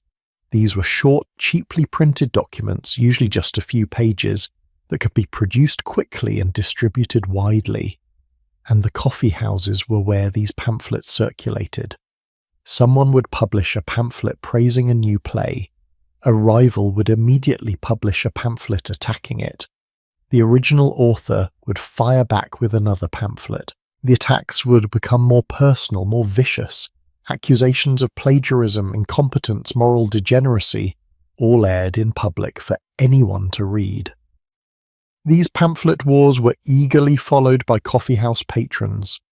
New pamphlets would arrive, and people would read them aloud, analysing every line, laughing at the clever insults, gasping at the bold accusations. It was entertainment, but it was also serious business. Reputations hung in the balance, and the coffee houses were the courtroom where public opinion was decided. Now, not far from Will's, there was another literary coffee house that we need to visit. Button's Coffee House opened by Daniel Button around 1712. Button had been a servant to Joseph Addison, one of the most influential essayists and playwrights of the era, and Button's became famous for one particular feature, the lion's head. This was a large wooden letterbox carved in the shape of a lion's head and painted gold. It was mounted on the wall of the coffee house and its mouth was open. The lion's head served as a mailbox for The Guardian, a periodical edited by Addison. Readers could drop letters, essays, poems, whatever they wanted to submit into the lion's mouth. Addison would collect these submissions and occasionally publish them in The Guardian. This might sound quaint, but it was actually revolutionary. For the first time, ordinary people could participate directly in literary culture. You did not need to know the right people or have access to publishers. You could just write something, drop it into the lion's head, and potentially see your words in print. It was democratic. It was participatory. It was the 18th century equivalent of publishing a blog post or a tweet. and it created a community. People would gather at Buttons specifically to discuss what had appeared in The Guardian that week. They would speculate about who had written the anonymous submissions. They would debate the merits of different pieces. The Coffeehouse became a kind of living editorial board, where the quality of writing was constantly evaluated and discussed. But Buttons and Wills were also rivals. Bitter rivals. John Dryden had been the king of Wills, but after his death in 1700, the mantle passed to different figures. Meanwhile, Buttons attracted a younger, more contemporary crowd. They saw themselves as the future of English literature, while they dismissed the patrons of Wills as old-fashioned and out of touch. The Wills crowd, in turn, saw the Buttons crowd as upstarts with more ambition than talent. This rivalry played out in countless small ways. A poet who published something that pleased the Buttons crowd might be mocked at Wills. A play that succeeded with the Wills audience might be savaged by critics who frequented Buttons. The coffeehouses became tribal, and loyalty to your chosen establishment was a statement about your literary values. Do you see the parallel to today? How different online communities develop their own values, their own standards, their own rivalries. How being part of one group can make you hostile to another. The dynamics have not changed. Only the technology has changed. There is a wonderful account from this period by Richard Steele, who co-founded The Spectator with Addison. Steele describes visiting various coffee houses to gauge reaction to a new play. He would listen carefully to what people said, noting which arguments seemed to resonate and which fell flat. He was, in essence, conducting market research, using the coffee houses as a focus group to understand public taste. And then he would write essays in The Spectator that either supported or attacked the play based on what he had learned. This is significant because it shows how the coffee houses and the emerging print culture work together. Newspapers and periodicals like The Spectator and The Guardian were written for coffeehouse audiences. They assumed readers had access to the same conversations, the same debates, the same gossip that circulated in these spaces, and in turn, what appeared in print would fuel more coffeehouse discussion. It was a feedback loop. Print culture and coffeehouse culture were inseparable. The essays published in The Spectator and The Guardian are fascinating documents. They covered everything from serious moral philosophy to fashion advice to theatrical criticism to satirical character sketches, and they were written in a conversational style, as if the author was sitting across from you in a coffee house, sharing observations about life in London. This style was deliberately chosen to mirror the coffeehouse experience. The essays were meant to feel like good conversation. Addison and Steele explicitly stated that their goal was to bring philosophy out of the universities and into the coffee houses. They wanted to make ideas accessible, to present serious moral and philosophical questions in a way that ordinary people could engage with. And it worked. The Spectator became enormously popular. People would rush to coffee houses to read the latest issue. They would discuss it over a coffee. They would write responses that would be dropped into the Lion's Head at Buttons. It was interactive literature, and it only worked because the coffee houses provided the infrastructure for that interaction. But the literary coffee houses were not just about high-minded intellectual discourse. They were also about gossip, about scandals, about who was sleeping with whom, who was in debt, who had insulted whom at a party. The line between literary criticism and personal attack was often very thin. A negative review might be motivated not by genuine artistic disagreement, but by personal grudges, political differences, or simple jealousy. And the gossip could be vicious. There are accounts of poets being driven to despair by the mockery they faced in coffee houses, of playwrights whose careers were destroyed by a coordinated campaign of negative pamphlets, of suicides attributed to the cruelty of coffeehouse culture. The literary world was not kind. It was competitive, cutthroat, and often deeply personal. Yet despite the cruelty, or perhaps because of it, the literary coffeehouses produce some of the greatest writers in the English language. Jonathan Swift, the author of Gulliver's Travels and one of the most brilliant satirists who ever lived, was a regular at these coffeehouses. Samuel Johnson, whose dictionary defined English for generations, held court at coffeehouses later in the century. Alexander Pope, despite his physical limitations and constant health problems, dominated the literary scene through sheer force of intellect and wit, much of it honed in coffeehouse debates. These men were not born great writers. They became great writers partly because the coffeehouses forced them to sharpen their skills. Every day they had to defend their ideas in front of critical audiences. They had to learn to think quickly, to argue persuasively, to express complex thoughts in clear and memorable ways. The coffeehouses were training grounds. They made writers better by making them compete, and competition breeds innovation.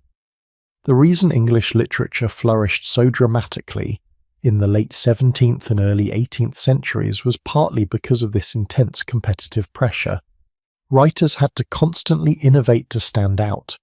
New forms, new styles, new subjects. The essay as we know it today was essentially invented in the coffeehouses. The novel was emerging as a literary form, and coffeehouses played a role in that development too.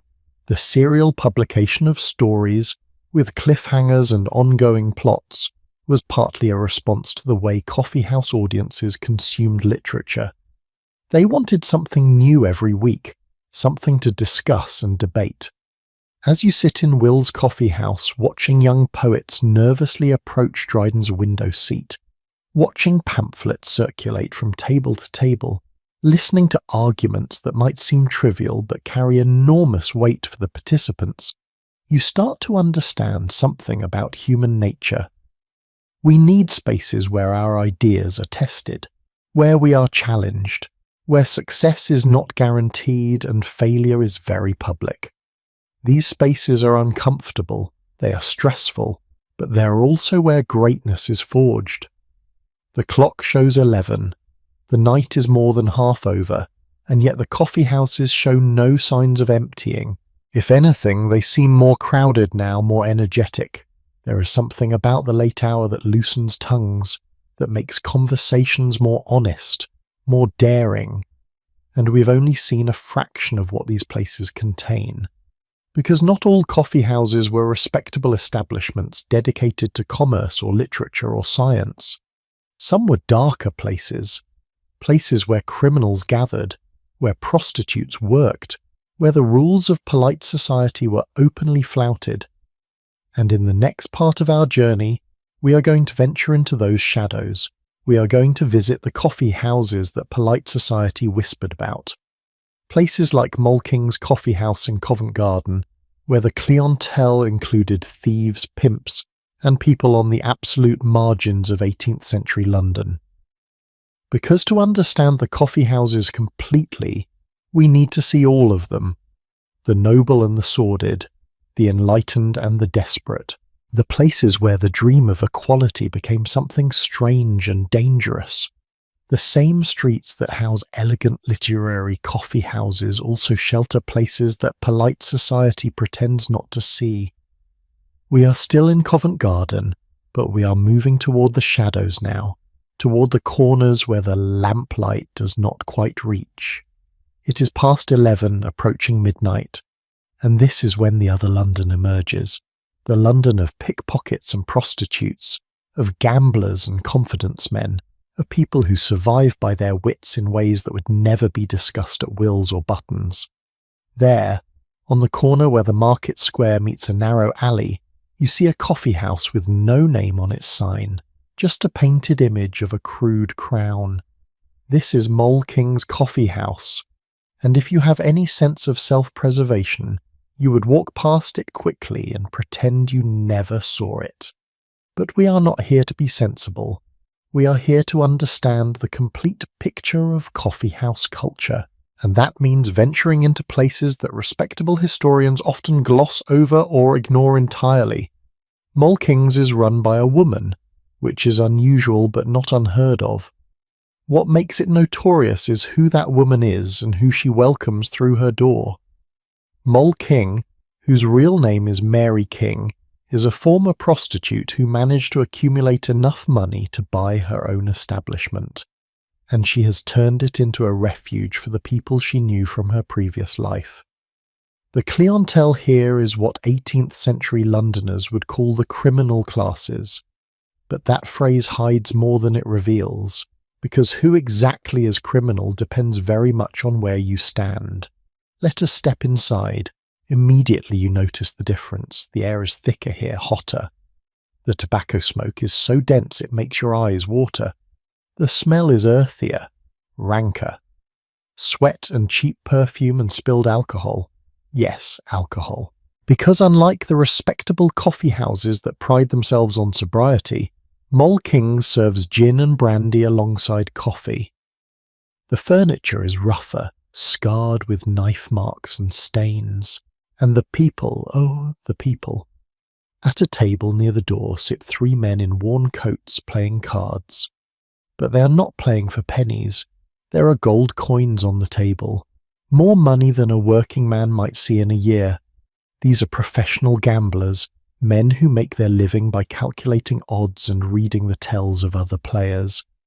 One of them glances up as you enter, assesses you with cold eyes, and then dismisses you as not worth his time.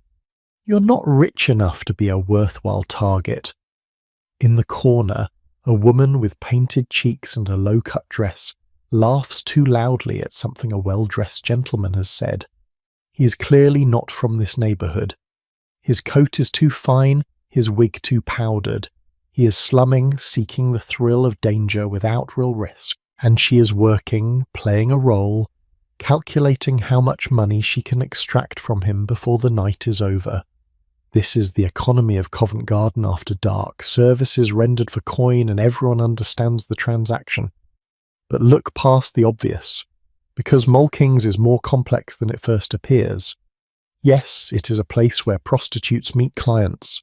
Yes, it is where criminals gather to plan their next scheme. But it is also a place where people on the absolute margins of society find community, where a woman fleeing an abusive husband might find shelter for a night, where a young man who has lost everything to gambling debt might find someone willing to offer work, even if that work is not exactly legal, where people who have been rejected by respectable society can exist without constant judgment. This is the paradox of places like Moll King's. They are predatory, they are dangerous, but they are also necessary. Because 18th century London had no social safety net, no welfare system, no homeless shelters or food banks. If you fell through the cracks of respectable society, places like Moll King's were where you landed. And while they might exploit you, they would also keep you alive. The historian Helen Berry has written extensively about Moll King's Coffeehouse, and she makes a fascinating argument.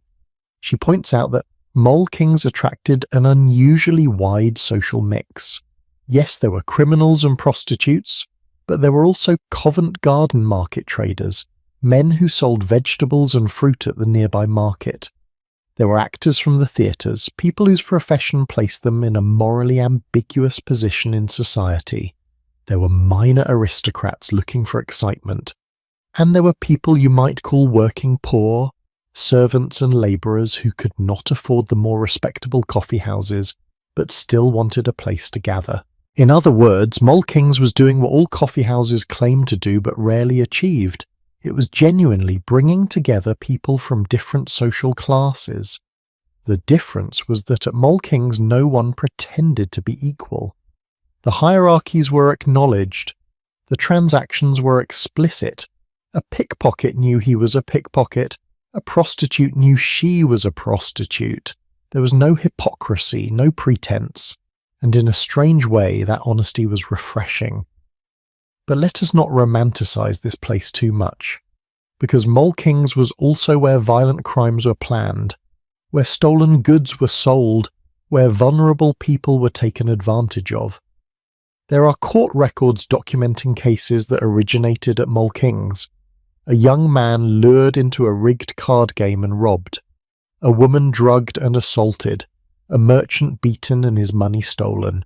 These things happened, and Mole King herself, while she might have provided a refuge for some, was complicit in the darker activities that took place under her roof. This raises an uncomfortable question. What is the line between survival and exploitation? Mole King was a survivor.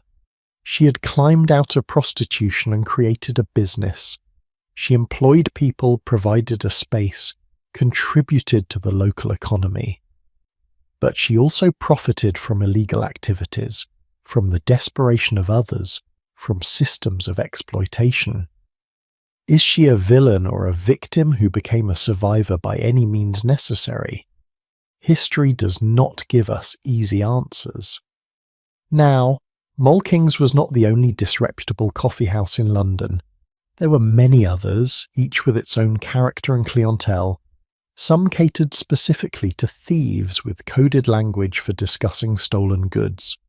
If you knew the right words, you could arrange to sell a pocket watch or a piece of silver jewellery, no questions asked. These coffeehouses functioned as early versions of pawn shops, except without any legal oversight. Other coffeehouses were known as meeting places for political conspirators. Remember, England in the 18th century was politically unstable. There were still Jacobites who wanted to restore the Stuart line to the throne. There were Republicans who wanted to abolish the monarchy entirely. These people could not meet openly. They needed places where they could speak freely without attracting the attention of government informers. And certain coffee houses, ones run by sympathetic owners, provided that space. The problem, of course, was that these places were also infiltrated by informers. The government paid well for information about potential plots, and coffeehouse owners, even sympathetic ones, could be pressured or bribed. The result was a constant cat-and-mouse game. Conspirators would meet speaking carefully, using code words, never fully trusting anyone, and sometimes they were caught. The assassination plot against King William III that we mentioned earlier, the one discovered in 1696 at Jonathan's Coffee House, was exposed partly through informers who had infiltrated coffeehouse discussions. This atmosphere of suspicion affected all coffee houses, not just the criminal ones. Even at respectable establishments, patrons had to be careful what they said. You never knew who was listening. A casual criticism of the government might be reported. A joke about the king might be interpreted as sedition. The coffeehouses promised free speech, but that freedom was always conditional, always under surveillance. Let me tell you about a specific incident that illustrates the danger. In 1749, a man named Dr. Archibald Cameron was arrested for his involvement in the Jacobite uprising of 1745. Part of the evidence against him came from conversations he had in London coffeehouses, conversations that were overheard and reported by government spies. Cameron was tried, convicted, and executed. He was hanged, drawn, and quartered, the brutal punishment reserved for traitors. And his crime, in part, was talking too freely in coffeehouses. This is the shadow side of coffeehouse culture. The surveillance, the informers, the knowledge that any conversation might be your last free one if you said the wrong thing to the wrong person. It created paranoia. It stifled some kinds of speech while allowing others. And it meant that the coffeehouses, for all their promise of open discourse, were never truly free spaces. But beyond politics, there was gambling. Oh, the gambling. Coffeehouses were not legally allowed to operate as gambling houses, but that did not stop them. Cards, dice, and more elaborate games of chance were common. Some men lost fortunes. There are records of estates gambled away, inheritances destroyed, families ruined, all because of card games played in coffeehouses. And the gambling was not always fair. Marked cards, loaded dice, Confederates working together to cheat unsuspecting victims. Professional gamblers operated in teams with elaborate systems for communicating secretly during games.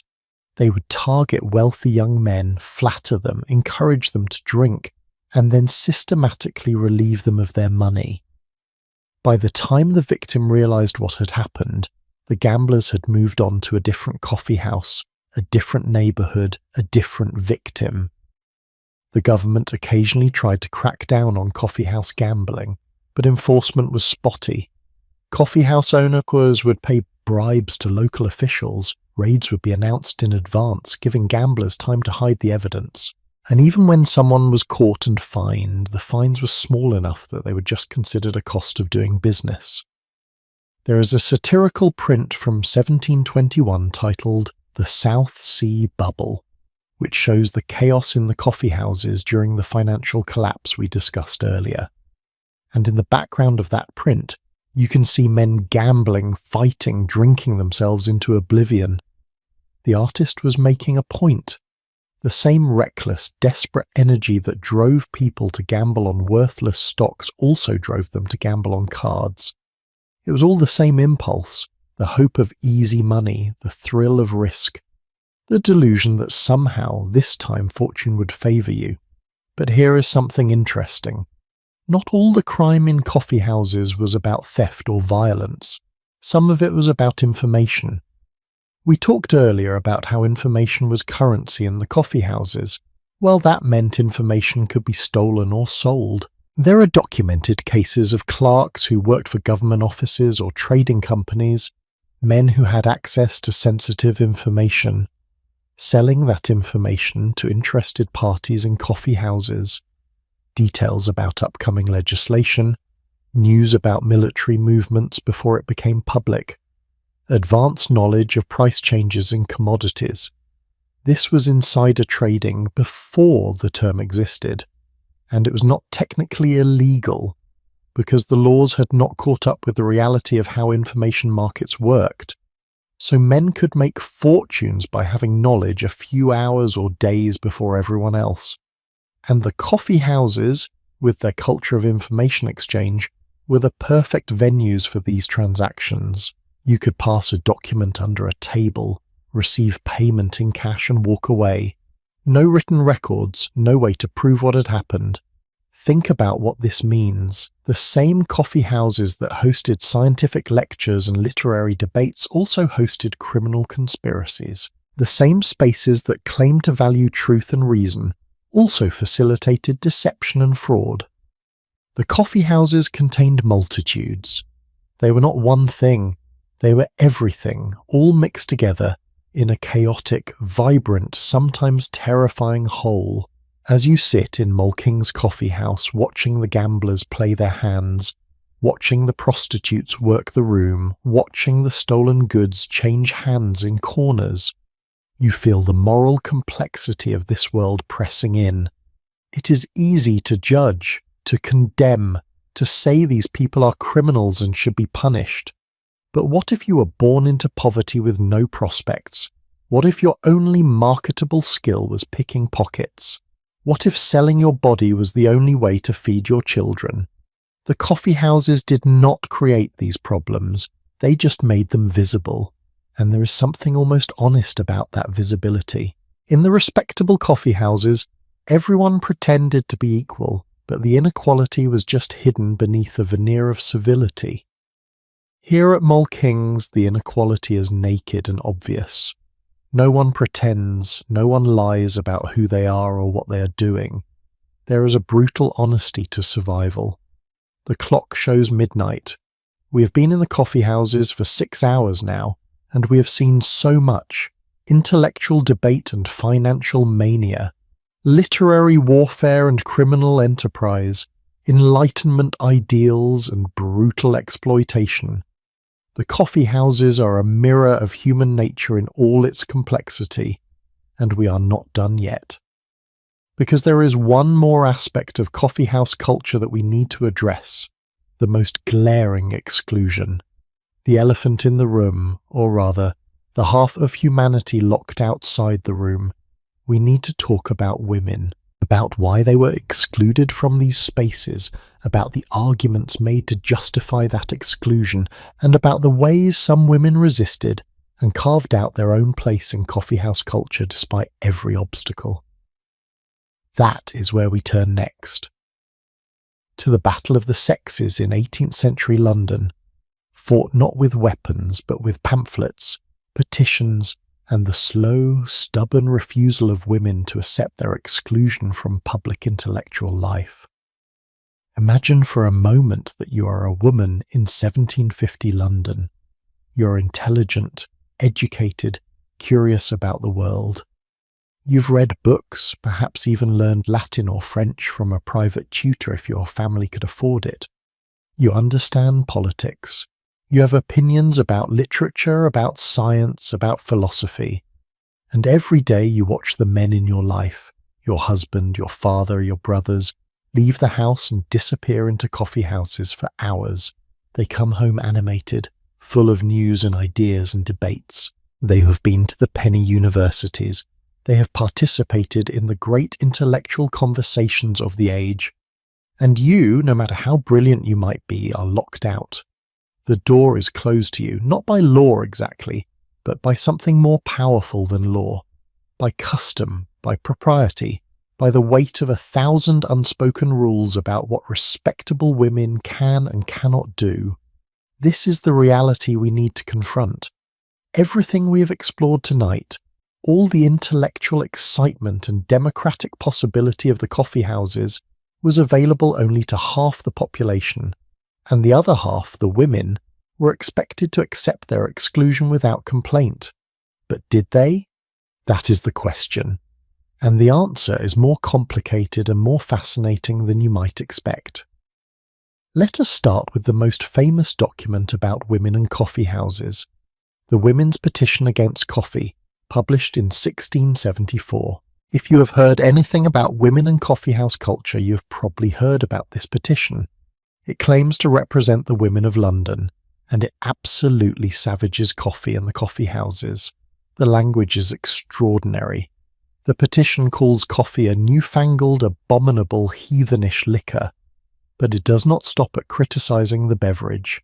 It goes after the men who drink it, claiming that excessive coffee consumption has made English men effeminate, weak, and unable to fulfil their duties as husbands.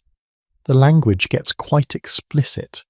The petition complains that men now spend all their time talking instead of doing anything useful, that they have become nothing worth, being mere eunuchs due to their coffee habit.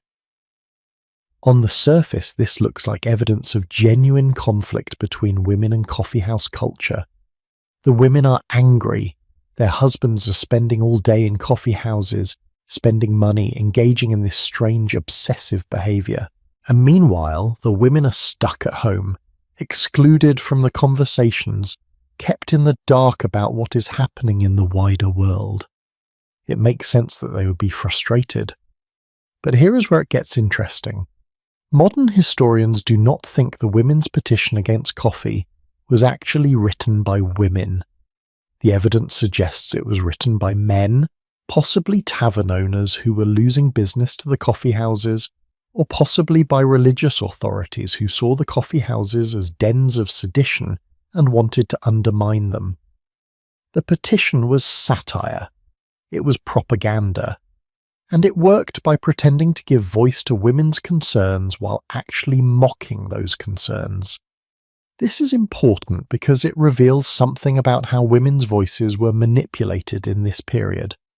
Real women's complaints about their exclusion from coffee houses could not be taken seriously, but a satirical pamphlet pretending to be from women, complaining that their husbands were not virile enough, that was acceptable. That could be published and widely circulated. The actual problem, which was women's exclusion from public intellectual life, was ignored. But a fake problem, framed in sexual terms and played for laughs, became part of the public discourse. So what did real women think about the coffee houses? We have some evidence, though it is fragmentary. There are letters and diaries from educated women expressing frustration about being shut out of the conversations. There are accounts of women standing outside coffee houses, trying to listen through windows or doors. There are stories, probably exaggerated but perhaps containing some truth, of women dressing as men to sneak into coffee houses. And then there are the women who manage to participate in coffeehouse culture despite the barriers. Let me tell you about a few of them. Anne Rochford was a coffeehouse owner in the late 17th century. She inherited the business from her husband and ran it successfully for years. Contemporary accounts describe her as sharp, witty, and perfectly capable of holding her own in the male-dominated world of coffeehouse commerce. She was respected, even admired, but she was also the subject of satire and gossip. Satirical prints showed her as domineering, mannish, unnatural. The message was clear. A woman could run a coffee house, but she would be mocked for it. Then there was Moll King, whom we met in the previous section. Whatever you think of her morally, she was a woman who carved out power in a world that tried to deny her any. She turned her coffee house into a business that lasted for decades. She employed people. She created a space where the rules of respectable society did not apply. And yes, she profited from exploitation and vice, but she also survived in a world that gave women very few options for survival. But ownership was not the only way women participated in coffeehouse culture. Some worked as servers, as the women who actually prepared and served the coffee. These women were visible in the coffee houses every day, but they were not supposed to participate in the conversations. They were supposed to be invisible, functionally. Serve the coffee, clear the cups, and fade into the background. But invisibility can be a kind of power. If you are invisible, people forget you are listening. They say things in front of you that they would never say if they thought you were paying attention. There are hints in the historical record that some of these women gathered information, that they knew things, that they played roles in the information networks that ran through the coffee houses. A server who heard a piece of valuable news might sell that information. A woman who overheard a conspiracy might report it to the authorities, or use it for her own purposes. We cannot know for certain how often this happened, because the historical record is the activities of women who were considered insignificant. But absence of evidence is not evidence of absence. And then there were the salon hostesses, because while women could not go to coffee houses, they could host salons in their own homes, and the salons in some ways were the female equivalent of coffee houses. Wealthy, educated women would open their homes for regular gatherings where intellectuals, artists, and political figures would meet to discuss ideas. The salon culture was particularly strong in France, but it existed in England too. Women like Lady Mary Wortley Montagu, Elizabeth Montagu, and later in the century Hester Thrale created spaces where serious intellectual conversation could happen, and where they, as hostesses, could participate on equal terms with the men who attended. The salons were different from coffee houses in important ways. They were private rather than public. They were by invitation only, not open to anyone with a penny. They were more refined, more controlled, but they served a similar function. They created space for ideas to circulate, for debates to happen, for intellectual community to form. And they were spaces where women could have influence and authority. But the existence of salons does not solve the problem, because salons were only available to wealthy women. A woman like Anne Rochford might own a coffee house, but she could not attend one as a patron. A woman from the middle or working classes had no access to either coffee houses or salons. Her education, such as it was, came from whatever book she could borrow, whatever she could overhear, whatever scraps of knowledge came her way by accident. The penny universities were closed to her, and there was no equivalent institution that opened its doors. This exclusion had real consequences. It limited women's ability to participate in business. If you could not go to the coffee houses where deals were made and information was exchanged, you were at a severe disadvantage. It limited women's political influence. The coffee houses were where public opinion was formed, where movements began, where the discourse that shaped government policy took place. If you were absent from those conversations, you had no voice. And it limited women's intellectual development. Yes, some women were brilliant despite their lack of access to education, but how many more could have been brilliant if they had been allowed into the penny universities? There is a contemporary account from 1675 by a woman named Hannah Woolley, who wrote a book giving advice to other women. In it, she complained bitterly about women's lack of educational opportunities. She wrote that women were kept in ignorance, that they were taught only domestic skills and considered complete if they could dance and sing and manage a household. She asked why women should not be allowed to learn the same things as men, to develop their minds, to participate in the intellectual life of the nation. Her questions went unanswered. The system did not change. But some women found ways to resist. There is evidence that some women did attend coffee houses despite the social prohibition. Historical accounts mention women being present, usually as the subjects of scandal or satire. There are satirical prints showing women in coffee houses depicted as either prostitutes or as unfeminine, mannish creatures who have violated the natural order. The satire itself is evidence that some women actually did go to coffee houses, because you do not satirize something that never happens. And there were the women writers. Women like Aphra Behn, who was one of the first English women to earn a living by writing. Behn could not attend coffee houses, but she was deeply connected to the literary culture that emerged from them. Her plays were discussed in coffee houses. Her work was reviewed in the periodicals that circulated through coffee houses. She was part of the conversation, even if she could not be physically present in the space where the conversation happened. Later in the century, women like Mary Wollstonecraft would begin to explicitly argue for women's education and women's rights. Wollstonecraft's A Vindication of the Rights of Woman, published in 1792, contains arguments that directly challenge the coffeehouse model of intellectual life. She asked why women should be excluded from rational discourse. She argued that women were capable of the same intellectual achievements as men if given the same opportunities. She pointed out that excluding half the population from education and public life was not just unfair to women, but harmful to society as a whole. Wollstonecraft's arguments did not immediately change anything.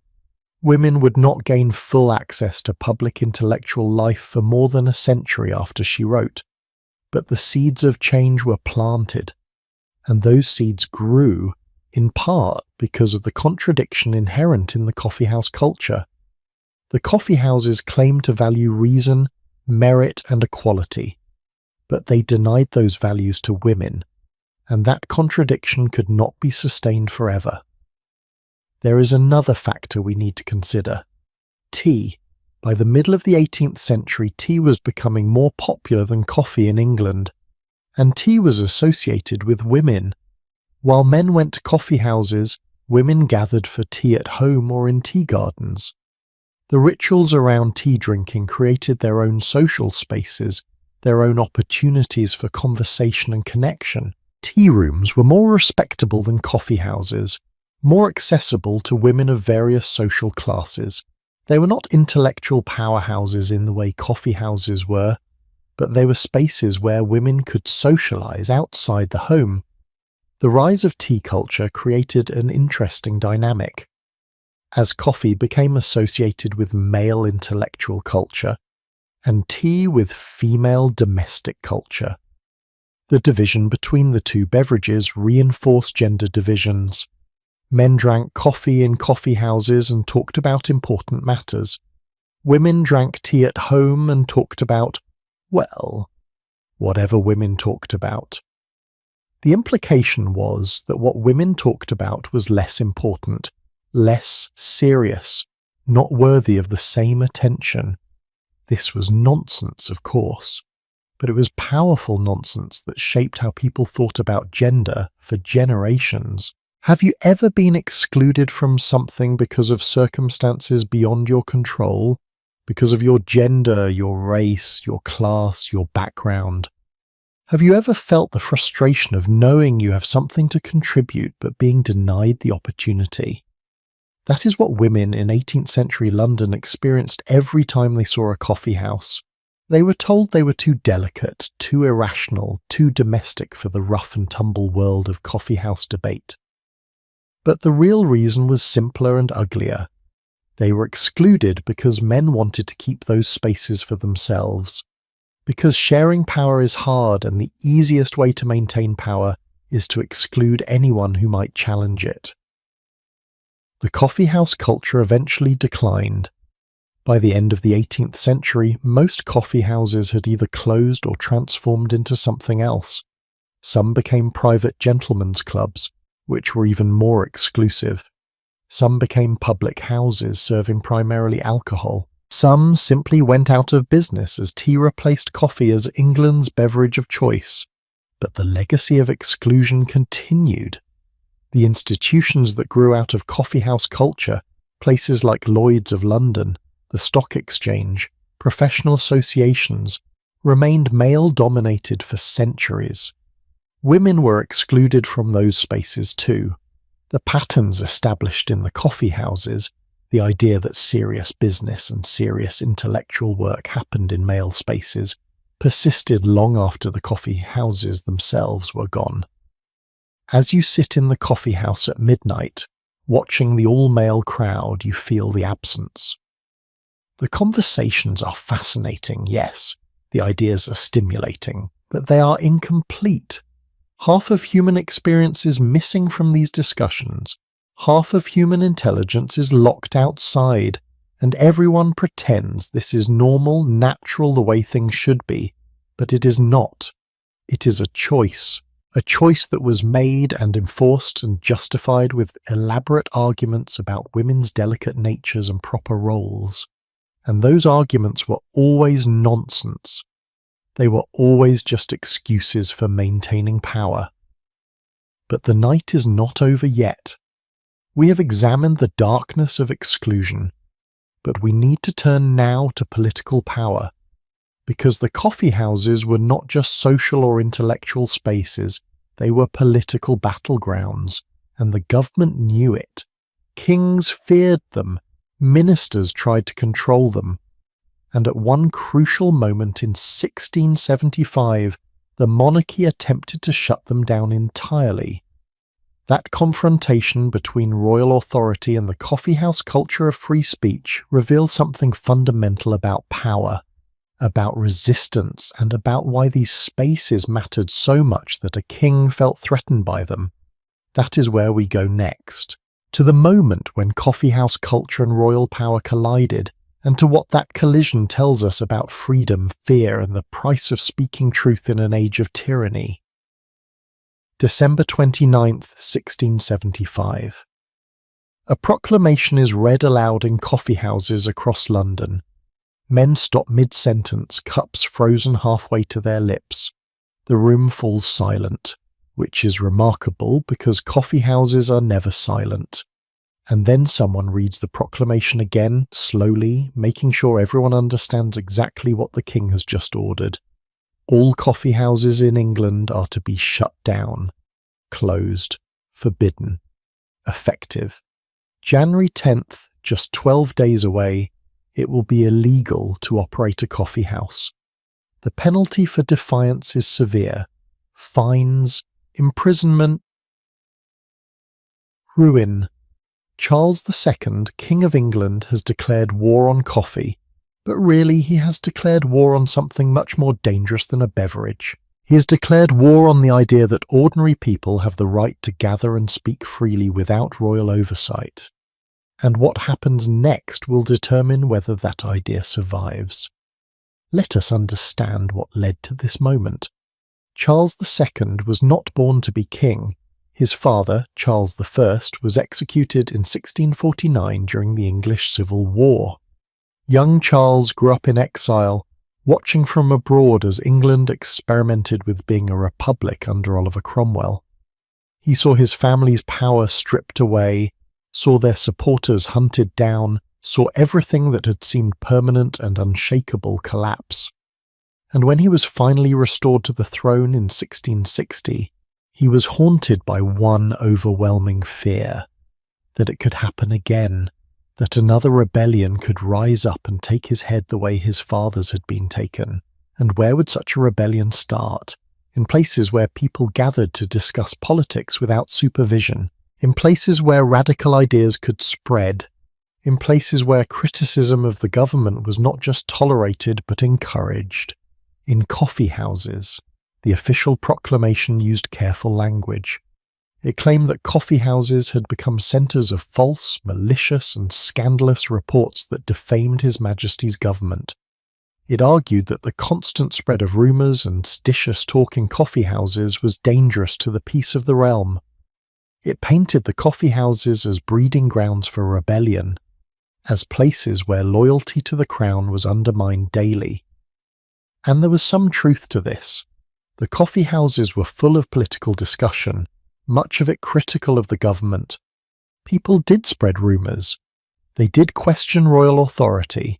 They did, in the eyes of the monarchy, constitute a threat. But here is what the proclamation did not say. It did not mention that the coffeehouse culture had become too powerful for the crown to control. It did not admit that the free flow of information through coffeehouses made it impossible for the government to maintain its monopoly on truth. It did not acknowledge that once people tasted the freedom to think and speak for themselves, they could not be forced back into obedience. The reaction to the proclamation was immediate and volcanic, not just from coffeehouse owners who stood to lose their livelihoods, but from patrons across all social classes. Merchants protested that they conducted essential business in coffeehouses. Scholars argued that coffeehouses were vital to the advancement of learning. Even members of Parliament, many of whom frequented coffeehouses themselves, pushed back against the proclamation. Pamphlets appeared overnight, some anonymous, some daringly signed, all arguing against the closure. One pamphlet made a particularly powerful point. It argued that if coffeehouses were centres of sedition, then the proper response was to punish the seditious individuals, not to close the coffeehouses themselves. After all, seditious talk could happen anywhere. In taverns, in private homes, on street corners. Would the king ban all gathering places? Would he make it illegal for English citizens to speak to each other? The logic of the proclamation, the pamphlet argued, would lead to tyranny far worse than any threat posed by coffeehouse gossip. Another pamphlet took a different approach. It pointed out that coffeehouses generated significant tax revenue for the crown. Every coffeehouse paid licensing fees. They purchased tax commodities like sugar and tobacco. They employed people who paid taxes. Closing the coffeehouses would hurt the royal treasury at a time when the government desperately needed money. This was a practical argument that probably carried more weight with some officials than any appeal to principles of free speech. But perhaps the most effective resistance came not from pamphlets, but from the simple reality of public opinion. The coffeehouses had become woven into the fabric of daily life in London and other English cities. Hundreds of thousands of people depended on them for business, for news, for social connection, for intellectual stimulation. The idea of suddenly shutting them all down was not just unpopular, it was unthinkable. It was as if someone today announced that the internet would be turned off permanently in 12 days. The disruption would be catastrophic, the anger would be overwhelming. And Charles II realised he had made a terrible mistake. He had underestimated how deeply the coffeehouses had become embedded in English life. He had miscalculated the political cost of trying to suppress them, and most importantly, he had revealed his own weakness. Because a truly powerful monarch does not need to ban coffeehouses. A truly powerful monarch is not threatened by people talking over cups of coffee. By issuing the proclamation, Charles admitted that he was afraid. that he felt his authority was fragile enough to be undermined by conversation. 11 days after the proclamation was issued, on January 8, 1676, just 2 days before the closure was supposed to take effect, the king issued a second proclamation. This one was carefully worded to save face while completely reversing course. It suspended the closure order. It announced that coffee houses could remain open, but that owners must pledge not to allow seditious talk in their establishments, and must permit government officials to enter at any time to ensure compliance. This was presented as a compromise, as the king graciously relenting due to the petitions of his loyal subjects. But everyone understood what had really happened. The king had backed down. He had tried to assert absolute authority and had been forced to retreat by public pressure. It was a humiliating defeat, even if the official language tried to disguise it as royal mercy. And the coffee houses? They stayed open. Life continued as before. The political discussions resumed. The seditious gossip continued. Government informers did indeed visit coffee houses more frequently after this, trying to monitor what was being said. But the fundamental dynamic had not changed. The coffee houses remained spaces where people could speak with relative freedom, and the failed attempt to shut them down had paradoxically strengthened them, because now everyone knew that coffeehouse culture was powerful enough to defy a king. This moment is significant for reasons that extend far beyond coffeehouses. It represents one of the early battles in the long struggle for freedom of speech and freedom of assembly in England. The Glorious Revolution would come just a dozen years later, in 1688, when Parliament would force another king from the throne and establish that royal power was not absolute. The foundations for that revolution were laid in part by the coffeehouse crisis of 1675. Because the crisis proved that the public sphere, the space where ordinary people gathered to discuss ideas, had become strong enough to resist royal authority. Think about what this means for the development of democracy. Democracy requires more than just elections. It requires spaces where public opinion can form, where people can debate freely, where unpopular ideas can be expressed without immediate punishment. The coffee houses were those spaces, imperfect, exclusive, often chaotic, but nevertheless real. And when the crown tried to destroy them and failed, it established a precedent.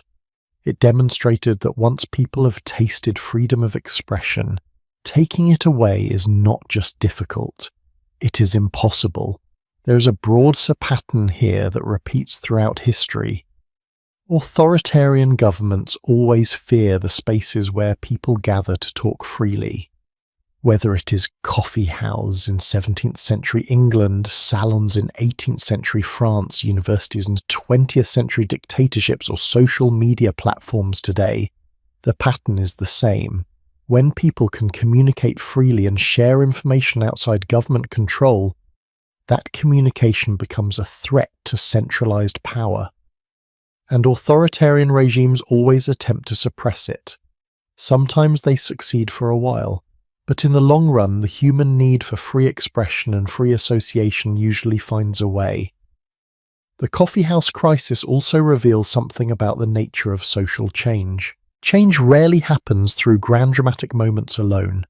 It happens through the accumulation of small resistances. Every person who continued to go to coffeehouses despite the proclamation was resisting. Every pamphleteer who argued against the closure was resisting. Every merchant who petitioned Parliament was resisting. Individually, these acts might seem insignificant, but collectively, they became unstoppable. And there is one more aspect of this story that deserves attention. The failure of the proclamation changed how the government dealt with coffee houses going forward. Instead of trying to shut them down, officials shifted to a strategy of surveillance and licensing. They required coffee house owners to obtain licenses, which could be revoked if the owner permitted seditious behavior. They sent informers to listen and report. They tried to control the coffee houses from within rather than abolishing them outright. This is often how power adapts when faced with resistance. It becomes more subtle, more invasive, but also more fragile. Have you ever seen a government or an institution try to suppress something only to make it more popular? The attempted ban on coffee houses had exactly that effect. After the crisis, coffee houses became even more politically significant than before.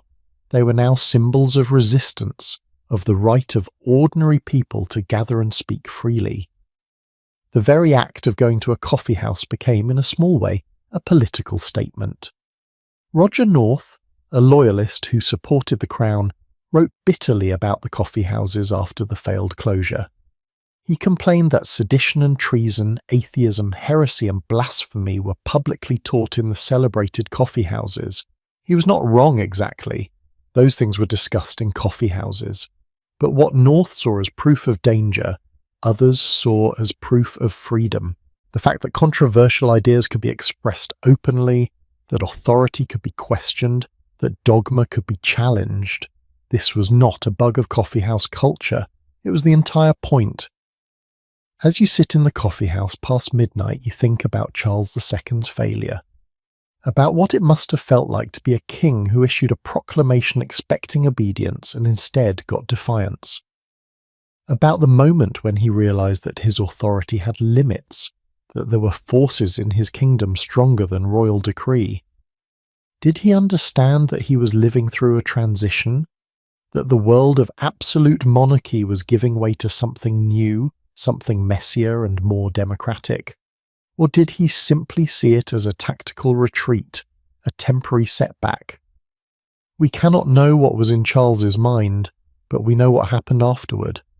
The coffee houses thrived, the culture of free discourse continued to grow, and when his brother James II tried to rule as an absolute monarch a decade later, he was deposed. The Glorious Revolution of 1688 established parliamentary supremacy, and the intellectual groundwork for that revolution had been laid in large part in the coffee houses that Charles had tried and failed to close. There is a lesson here about power. Real power does not need to constantly assert itself. It does not need to ban and suppress and control every space where people gather. Real power is secure enough to allow dissent, to tolerate criticism, to let people speak freely, even when what they say is uncomfortable or challenging. Charles II did not have that kind of power. His authority was fragile, built on the memories of civil war and execution, and that fragility made him dangerous, but it also made him defeatable. The coffeehouse culture survived the king's attack, but it would not survive forever. Nothing does. And as we move towards dawn, as our long night in the coffeehouses approaches its end, we need to ask a difficult question. Why did this remarkable culture, this democratic experiment, this intellectual revolution, why did it fade away? What happened to the coffeehouses? Where did they go? And what replaced them? Because by the end of the 18th century, the golden age of the coffeehouse was over. The establishments we have visited tonight, the vibrant spaces full of debate and possibility, they were closing their doors. Some transformed into exclusive gentlemen's clubs, some became taverns, some simply disappeared. The next part of our journey explores that decline, the slow death of the penny universities, the reasons why tea conquered coffee, the way private clubs replaced public spaces, and what was lost when the coffeehouses faded into memory. Something is changing. You can feel it in the air, in the quality of the conversations, in the way people are starting to gather their coats and prepare to leave. It is past 1 a.m. now, deep into that strange liminal hour when the night transforms from excitement into exhaustion. The coffeehouse is still open, still serving, but the energy has shifted. Where there was vibrant debate an hour ago, now there is quieter conversation, the kind that happens when people are too tired for wit, but not quite ready to go home. And as you look around the room, you realize you are witnessing not just the end of a night, but the beginning of the end of an era. The golden age of the coffee house lasted roughly 100 years, from the 1650s to the 1750s, and then, slowly but inexorably, it faded. The coffee houses did not disappear overnight. Some remained open well into the 19th century, but they changed. They lost their magic, their centrality, their role as the engines of intellectual and social life. By 1800, the coffeehouse culture we have been exploring tonight was essentially dead. And the question is, why? What killed it? The answer, like most historical answers, is complicated. There was no single cause, but rather a convergence of factors, each one chipping away at the foundation of coffeehouse culture until the whole structure crumbled. Let me walk you through them, one by one, because understanding what was lost and why it was lost matters. It matters because we are facing similar questions today, about public spaces, about where and how we gather, about what happens when the places that once brought us together disappear. The first and most obvious factor was tea. Tea had been available in England since the mid-17th century, arriving around the same time as coffee. But initially, it was incredibly expensive, a luxury good affordable only to the very wealthy. A pound of tea in 1660 might cost more than a skilled worker earned in a month. So tea remained a curiosity, something exotic and rare, while coffee, being cheaper, became the beverage of the masses. But throughout the 18th century, the price of tea steadily declined. The British East India Company was expanding its operations in Asia, establishing tea plantations, negotiating trade deals, using its enormous political and military power to secure favourable terms. And as supply increased, prices fell. By the 1770s, tea was affordable for middle-class families. By the 1790s, even working-class people could afford tea regularly. And tea had advantages that coffee lacked. First, tea tasted better. This might seem like a minor point, but remember, 18th century coffee was truly awful. Burnt, bitter, full of grounds. Tea, on the other hand, could be delicate, fragrant, pleasant. Even people who had taught themselves to tolerate coffee preferred the taste of tea once they tried it. Second, tea could be prepared at home easily. Coffee required roasting beans, grinding them, boiling them. It was labour-intensive and produced inconsistent results. Tea just required pouring hot water over dried leaves. Anyone could do it. Third, and most importantly, tea was respectable for women. While coffee houses excluded women, tea gardens and tea rooms welcomed them.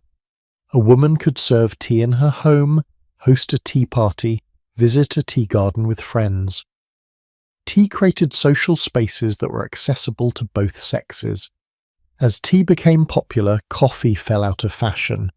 Not immediately, not completely, but gradually, inevitably.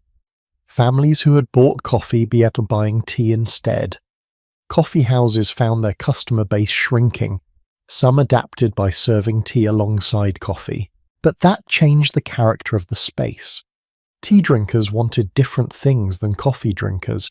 They wanted quieter environments, less smoke, more gentility. The rough-and-tumble debate culture of the coffee houses did not fit with tea culture. And slowly, the coffee houses that tried to serve both ended up satisfying neither group. The numbers tell the story. In 1739, London had over 550 coffee houses. By 1800, that number had fallen to perhaps 100, and many of those were coffee houses in name only, having transformed into something else. The penny universities were closing their doors, but tea was not the only cause of decline. There was also what historians call the rise of snobbery. Remember, the original appeal of coffee houses was their democratic character. Anyone with a penny could enter. Class distinctions were supposed to dissolve. But as the 18th century progressed, The wealthy and educated classes became less comfortable with this arrangement. They began to feel that mixing with common tradesmen and workers was beneath their dignity. They wanted exclusive spaces where they could socialize only with people of their own class. And so gentlemen's clubs emerged. These were private establishments, membership only, expensive, carefully curated to exclude anyone deemed unsuitable. The clubs offered many of the same amenities as coffee houses: newspapers, comfortable seating, conversation, a place to conduct business. But they offered something coffee houses could not: exclusivity, status, the assurance that you would only meet people who were, in the language of the time, your equals. White's Club, Brooks's Club, Boodle's Club, these and many others were founded in the mid to late 18th century, and they drew away the wealthy patrons who had once frequented coffee houses. Some of these clubs actually evolved from coffee houses. White's, for instance, started as White's Chocolate House in 1693. But as it became more exclusive, charging membership fees and imposing social requirements, it stopped being a public coffee house and became a private club. This fragmentation of the coffeehouse audience was devastating. The whole point of coffeehouse culture was that it brought different classes together. A baron could sit next to a shoemaker, and both benefited from the exchange. But once the wealthy retreated into private clubs, that dynamic was broken. The coffee houses that remained served primarily middle and working class customers. And while those spaces still had value, they no longer had the same influence, the same centrality in national life. The conversation that mattered, the deals that shaped the economy, the political discussions that influenced policy, those increasingly happened in exclusive clubs where ordinary people were not welcome. There is a bitter irony here. The coffee houses claimed to be egalitarian, but they never really were. They excluded women. They were uncomfortable for the poor.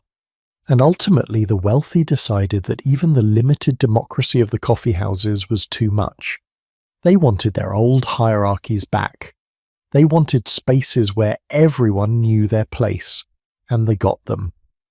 The clubs represented a retreat from the democratic experiment of the coffee houses, a return to the comfortable certainties of class stratification. The third factor in the decline was the evolution of print culture. Remember, one of the main functions of coffee houses was as distribution centers for news and information. Newspapers were expensive, so people went to coffee houses to read them. But as the 18th century progressed, newspapers became cheaper and more widely available. By the late 1700s, a working-class family could afford to subscribe to a weekly newspaper, not a daily perhaps, but enough to stay informed about major events. And this changed the calculus. If you could read the news at home, why go to a coffee house? Yes, you lost the conversation, the debate, the social aspect, but you gained privacy, convenience, and the ability to share the news with your family, including the women who were excluded from coffee houses. As home consumption of news increased, one of the core functions of coffee houses diminished. They were no longer the only place to get information. They were just one option among many. The expansion of print culture also included books, pamphlets, periodicals of all kinds. Lending libraries began to appear, making books accessible to people who could not afford to buy them. Literacy rates increased throughout the 18th century, especially among the middle classes. All of these developments were wonderful for the democratization of knowledge, but they made coffee houses less essential. You no longer needed to go to a coffee house to educate yourself. You could do it at home with a book and a cup of tea. The fourth factor was government pressure. While King Charles II's attempt to shut down coffee houses had failed spectacularly, the government never stopped trying to control them. Licensing requirements became stricter. Fees increased. Penalties for allowing seditious conversation became harsher. Informers were everywhere, and the cumulative effect of this pressure was to make coffeehouse ownership riskier and less profitable. Many proprietors simply decided it was not worth the trouble. There was also the Coffeehouse keeper's proposal of 1728, a bizarre attempt by coffeehouse owners to establish a monopoly over news distribution. The owners proposed that only coffeehouses should be allowed to sell newspapers and that all other sales should be prohibited. They argued this would preserve their business model and ensure that coffeehouses remained centres of information exchange. But the proposal was met with ridicule and fierce opposition. Critics pointed out that it would create a censorship system, giving coffeehouse owners enormous power over what information the public could access. The proposal failed, but the fact that it was even suggested shows how desperate coffeehouse owners had become. They knew their business model was failing and they were grasping at increasingly absurd solutions.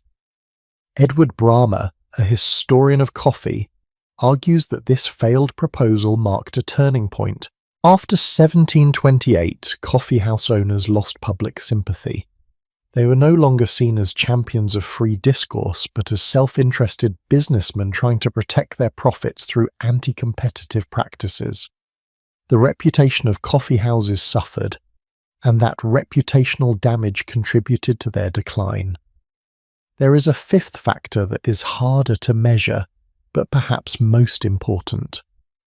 The culture changed. The generation that had fought for the right to gather in coffeehouses, that had defied King Charles, that had built the penny universities, that generation died. Their children and grandchildren did not have the same attachment to coffeehouse culture. For them, coffeehouses were just places to drink coffee, not symbols of freedom and intellectual vitality. The revolutionary energy had dissipated. The sense that something new and important was happening in these spaces had faded into routine. This is how cultural institutions die. Not usually through dramatic events, but through slow erosion. Each generation cares a little less. Each year the spaces seem a little less essential. The habits change, the passion dims, and one day you realize that something that once seemed permanent and vital has simply vanished. By the early 19th century, the coffee houses that remained were either specialized business establishments like Lloyd's, which had essentially become an insurance exchange rather than a coffee house, or they were working-class gathering places with little of the intellectual fervour of their predecessors. The penny universities were gone, the space where a shoemaker could debate a baron, where poets launched their careers, where news circulated at lightning speed, where the future was argued into existence over cups of terrible coffee. That space no longer existed. And what replaced it? Private clubs for the wealthy, taverns and pubs for everyone else, and increasingly the home. The 19th century saw the rise of domestic ideology, the idea that the home was the proper centre of life, especially for women. The public sphere contracted, people withdrew into private spaces, and something important was lost. Have you ever watched a place you loved slowly fade away? Maybe a favourite bookstore that closed, a restaurant that went out of business, a community centre that lost its funding. That feeling of loss, of knowing that a space that once brought people together is gone and will not return, that is what the decline of the coffee houses represents. Except on a civilizational scale. An entire culture of public intellectual discourse, imperfect but real, vanished. And we are still dealing with the consequences. The clock shows 1:30. The candles have burned low. Outside, the streets are nearly empty. The few people still awake are either those with nowhere else to go or those like us, who are bearing witness to something ending, because every night ends. Every era ends. Every golden age fades into memory. The coffee houses had their moment, their century of glory, and then they passed into history. But they left something behind. They left the idea that ordinary people have the right to gather, to speak freely, to educate themselves, to participate in the great conversations that shape society. That idea did not die with the coffee houses. It transformed. It found new expressions. It lives on. And now, as dawn approaches, as our long night in the coffee houses draws to a close, we have one more question to answer. What does all of this mean? Why does it matter that 300 years ago people gathered in small rooms to drink terrible coffee and argue about everything? What is the legacy of the coffee houses? What did they teach us? And what do they tell us about our own time, our own struggles, our own need for spaces where we can come together and be heard? In the final part of our journey, we step back out into the streets as the first light of dawn touches the rooftops of London, and we try to understand what we have witnessed, what it meant then, and what it might mean for us now. The door of the coffee house creaks open one last time, and you step out into the pre-dawn darkness. The air is cold and sharp, shocking after the warmth and smoke inside. Your eyes, adjusted to candlelight, struggle with the deeper darkness of the street. But as you stand there, letting your senses recalibrate, you notice something. The sky to the east is no longer completely black. There is the faintest suggestion of grey, the barest hint that somewhere beyond the rooftops and chimneys, the sun is preparing to rise. You have spent the entire night in the coffee houses of 18th century London. And now, as that world fades with the darkness, it is time to ask what it all meant.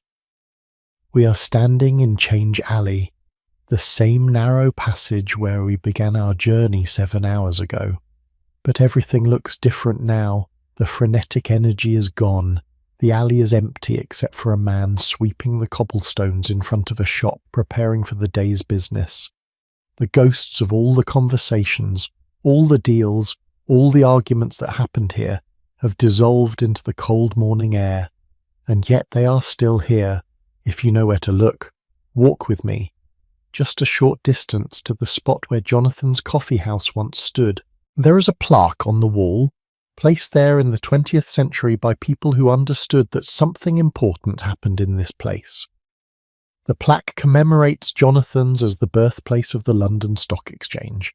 It is accurate as far as it goes, but it tells only part of the story.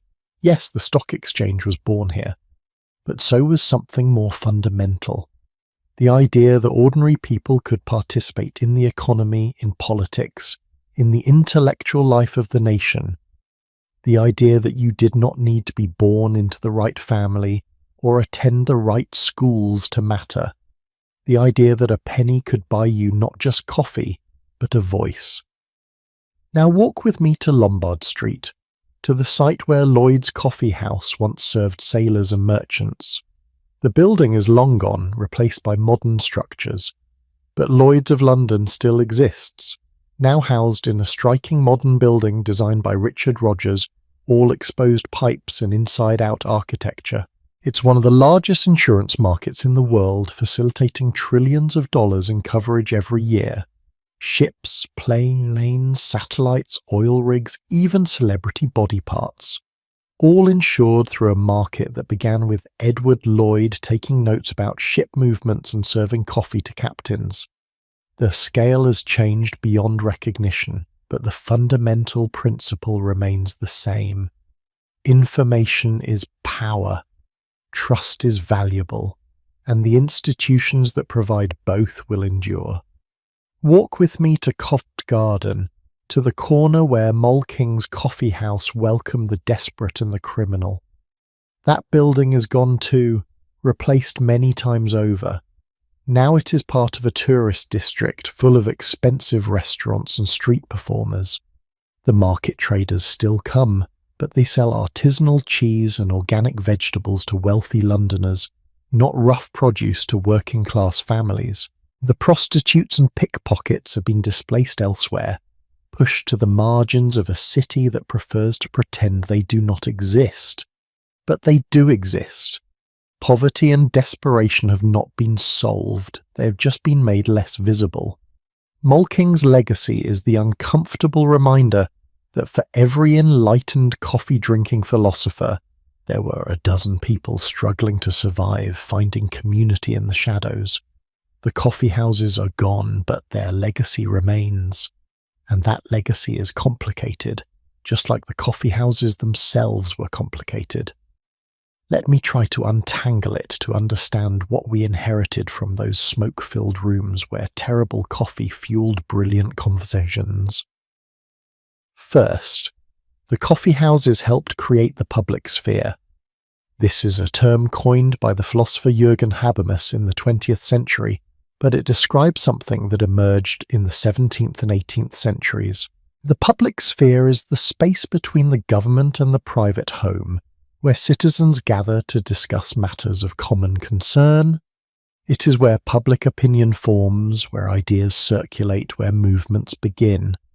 Before the coffee houses, this space barely existed in England. You had the royal court, which was not public in any meaningful sense, and you had private homes, which were not communal. The coffee houses created something in between, a place that was public but not governmental, communal but not domestic, and once that space existed, it changed everything. It made democracy possible in a way it had not been before.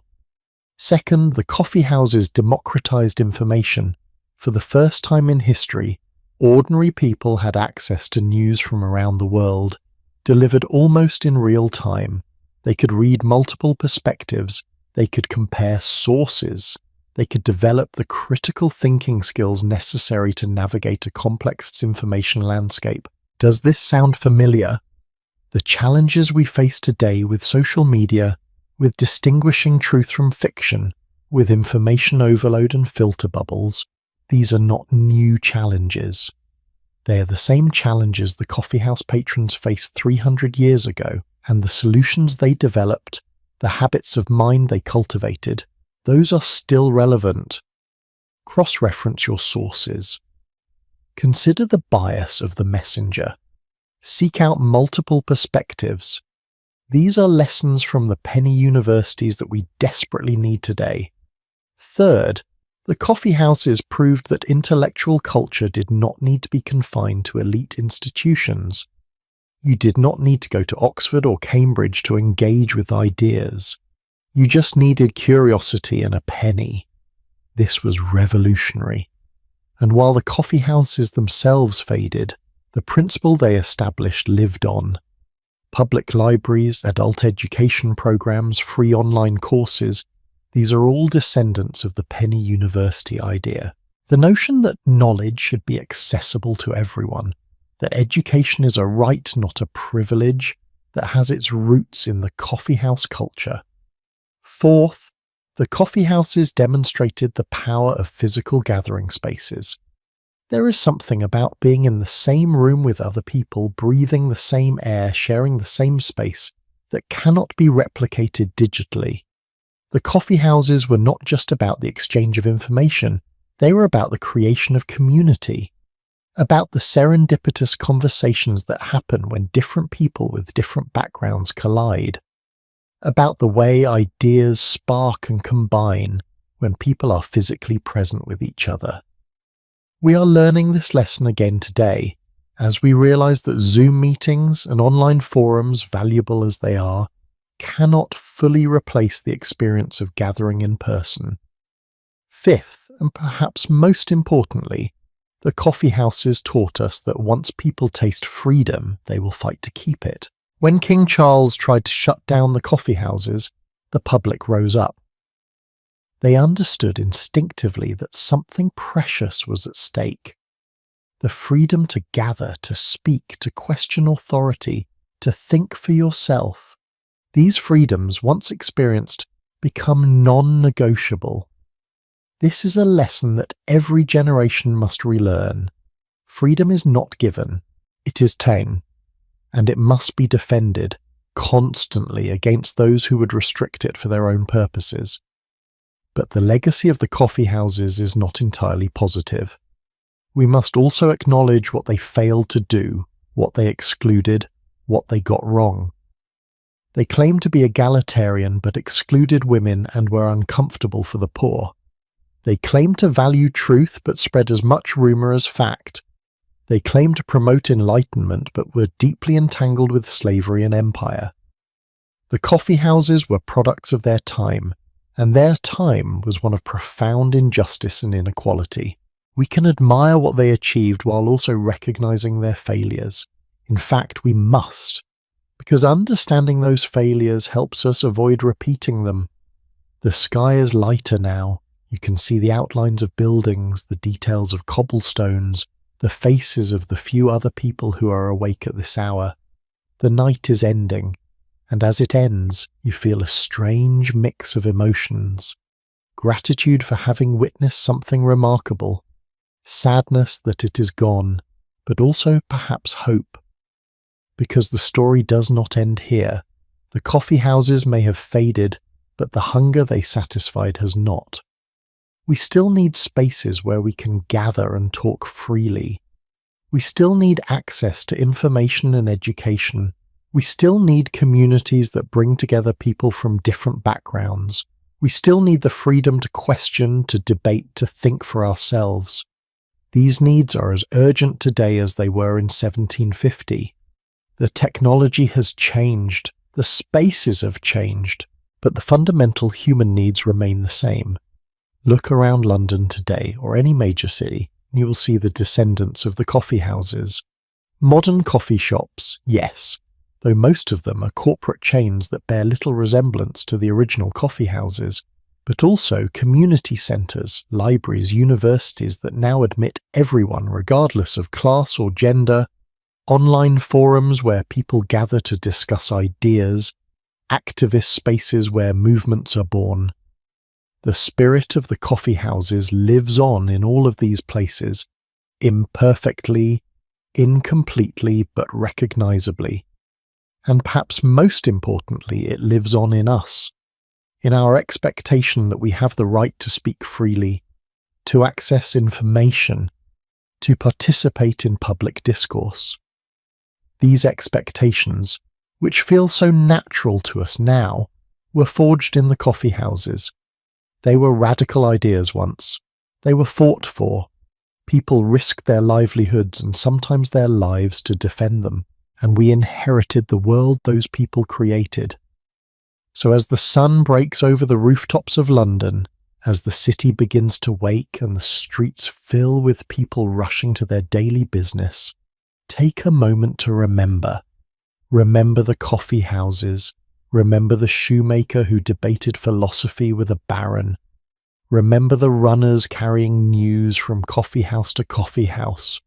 Remember Edward Lloyd taking notes about ships. Remember John Dryden holding court by the window. Remember Moll King creating refuge for the desperate. Remember the women who stood outside, excluded but not defeated. Remember King Charles issuing his proclamation and then being forced to back down. Remember all of it, the glory and the shame, the brilliance and the cruelty, the democracy and the exclusion. Because these were real people, living real lives, making real choices that shaped the world we inherited. They were not saints, they were not villains. They were human beings, stumbling towards something better, making mistakes along the way, but creating spaces of possibility that had not existed before. And the question for us is, what spaces are we creating? What possibilities are we opening up? What will future generations say about the choices we made, the communities we built, the freedoms we defended or failed to defend? The coffee house is empty now, the candles have burned out, the last patron has gone home, but the conversations continue. They continue in different spaces, in different forms, in different centuries. The great conversation of humanity about who we are and what we owe each other and how we should live together, that conversation never ends. It just moves from place to place, generation to generation. The coffee houses had their turn, they played their part, and now it is our turn. Thank you for spending this night with me, walking through the coffee houses of 18th century London, meeting the people who gathered there, understanding what they created and what they lost.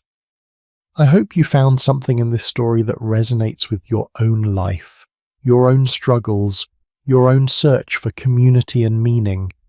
History is not just about the past.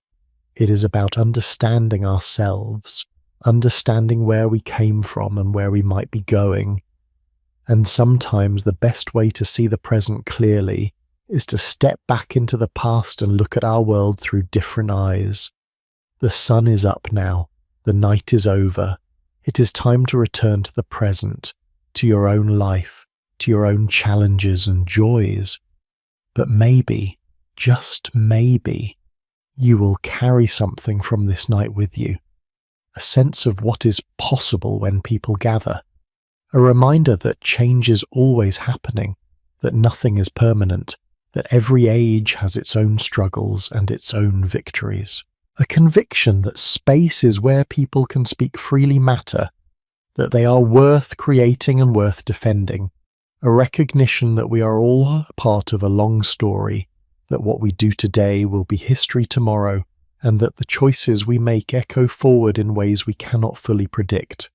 Thank you for listening. Thank you for staying with me through this long, strange, beautiful night in the coffee houses. If you enjoyed this journey through history, I would be grateful if you would share it with others who might appreciate it. Leave a comment telling me what surprised you most, what made you think, what you will remember, and please subscribe to the channel because there are so many more stories to tell, so many more nights to spend in the past, learning from those who came before us, trying to understand what it all means.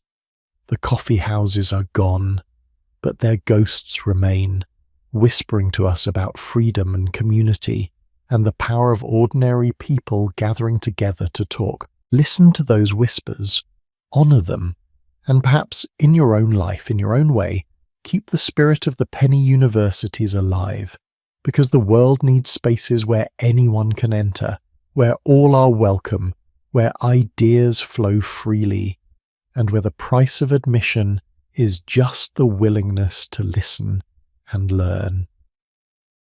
Until we meet again, in another time, another place, another story. Good night, or rather good morning. The night is over. The story continues. And somewhere in some corner of the world, people are gathering even now to drink something warm and argue about everything that matters. The coffee houses may be gone, but the conversation goes on. It always does. It always will.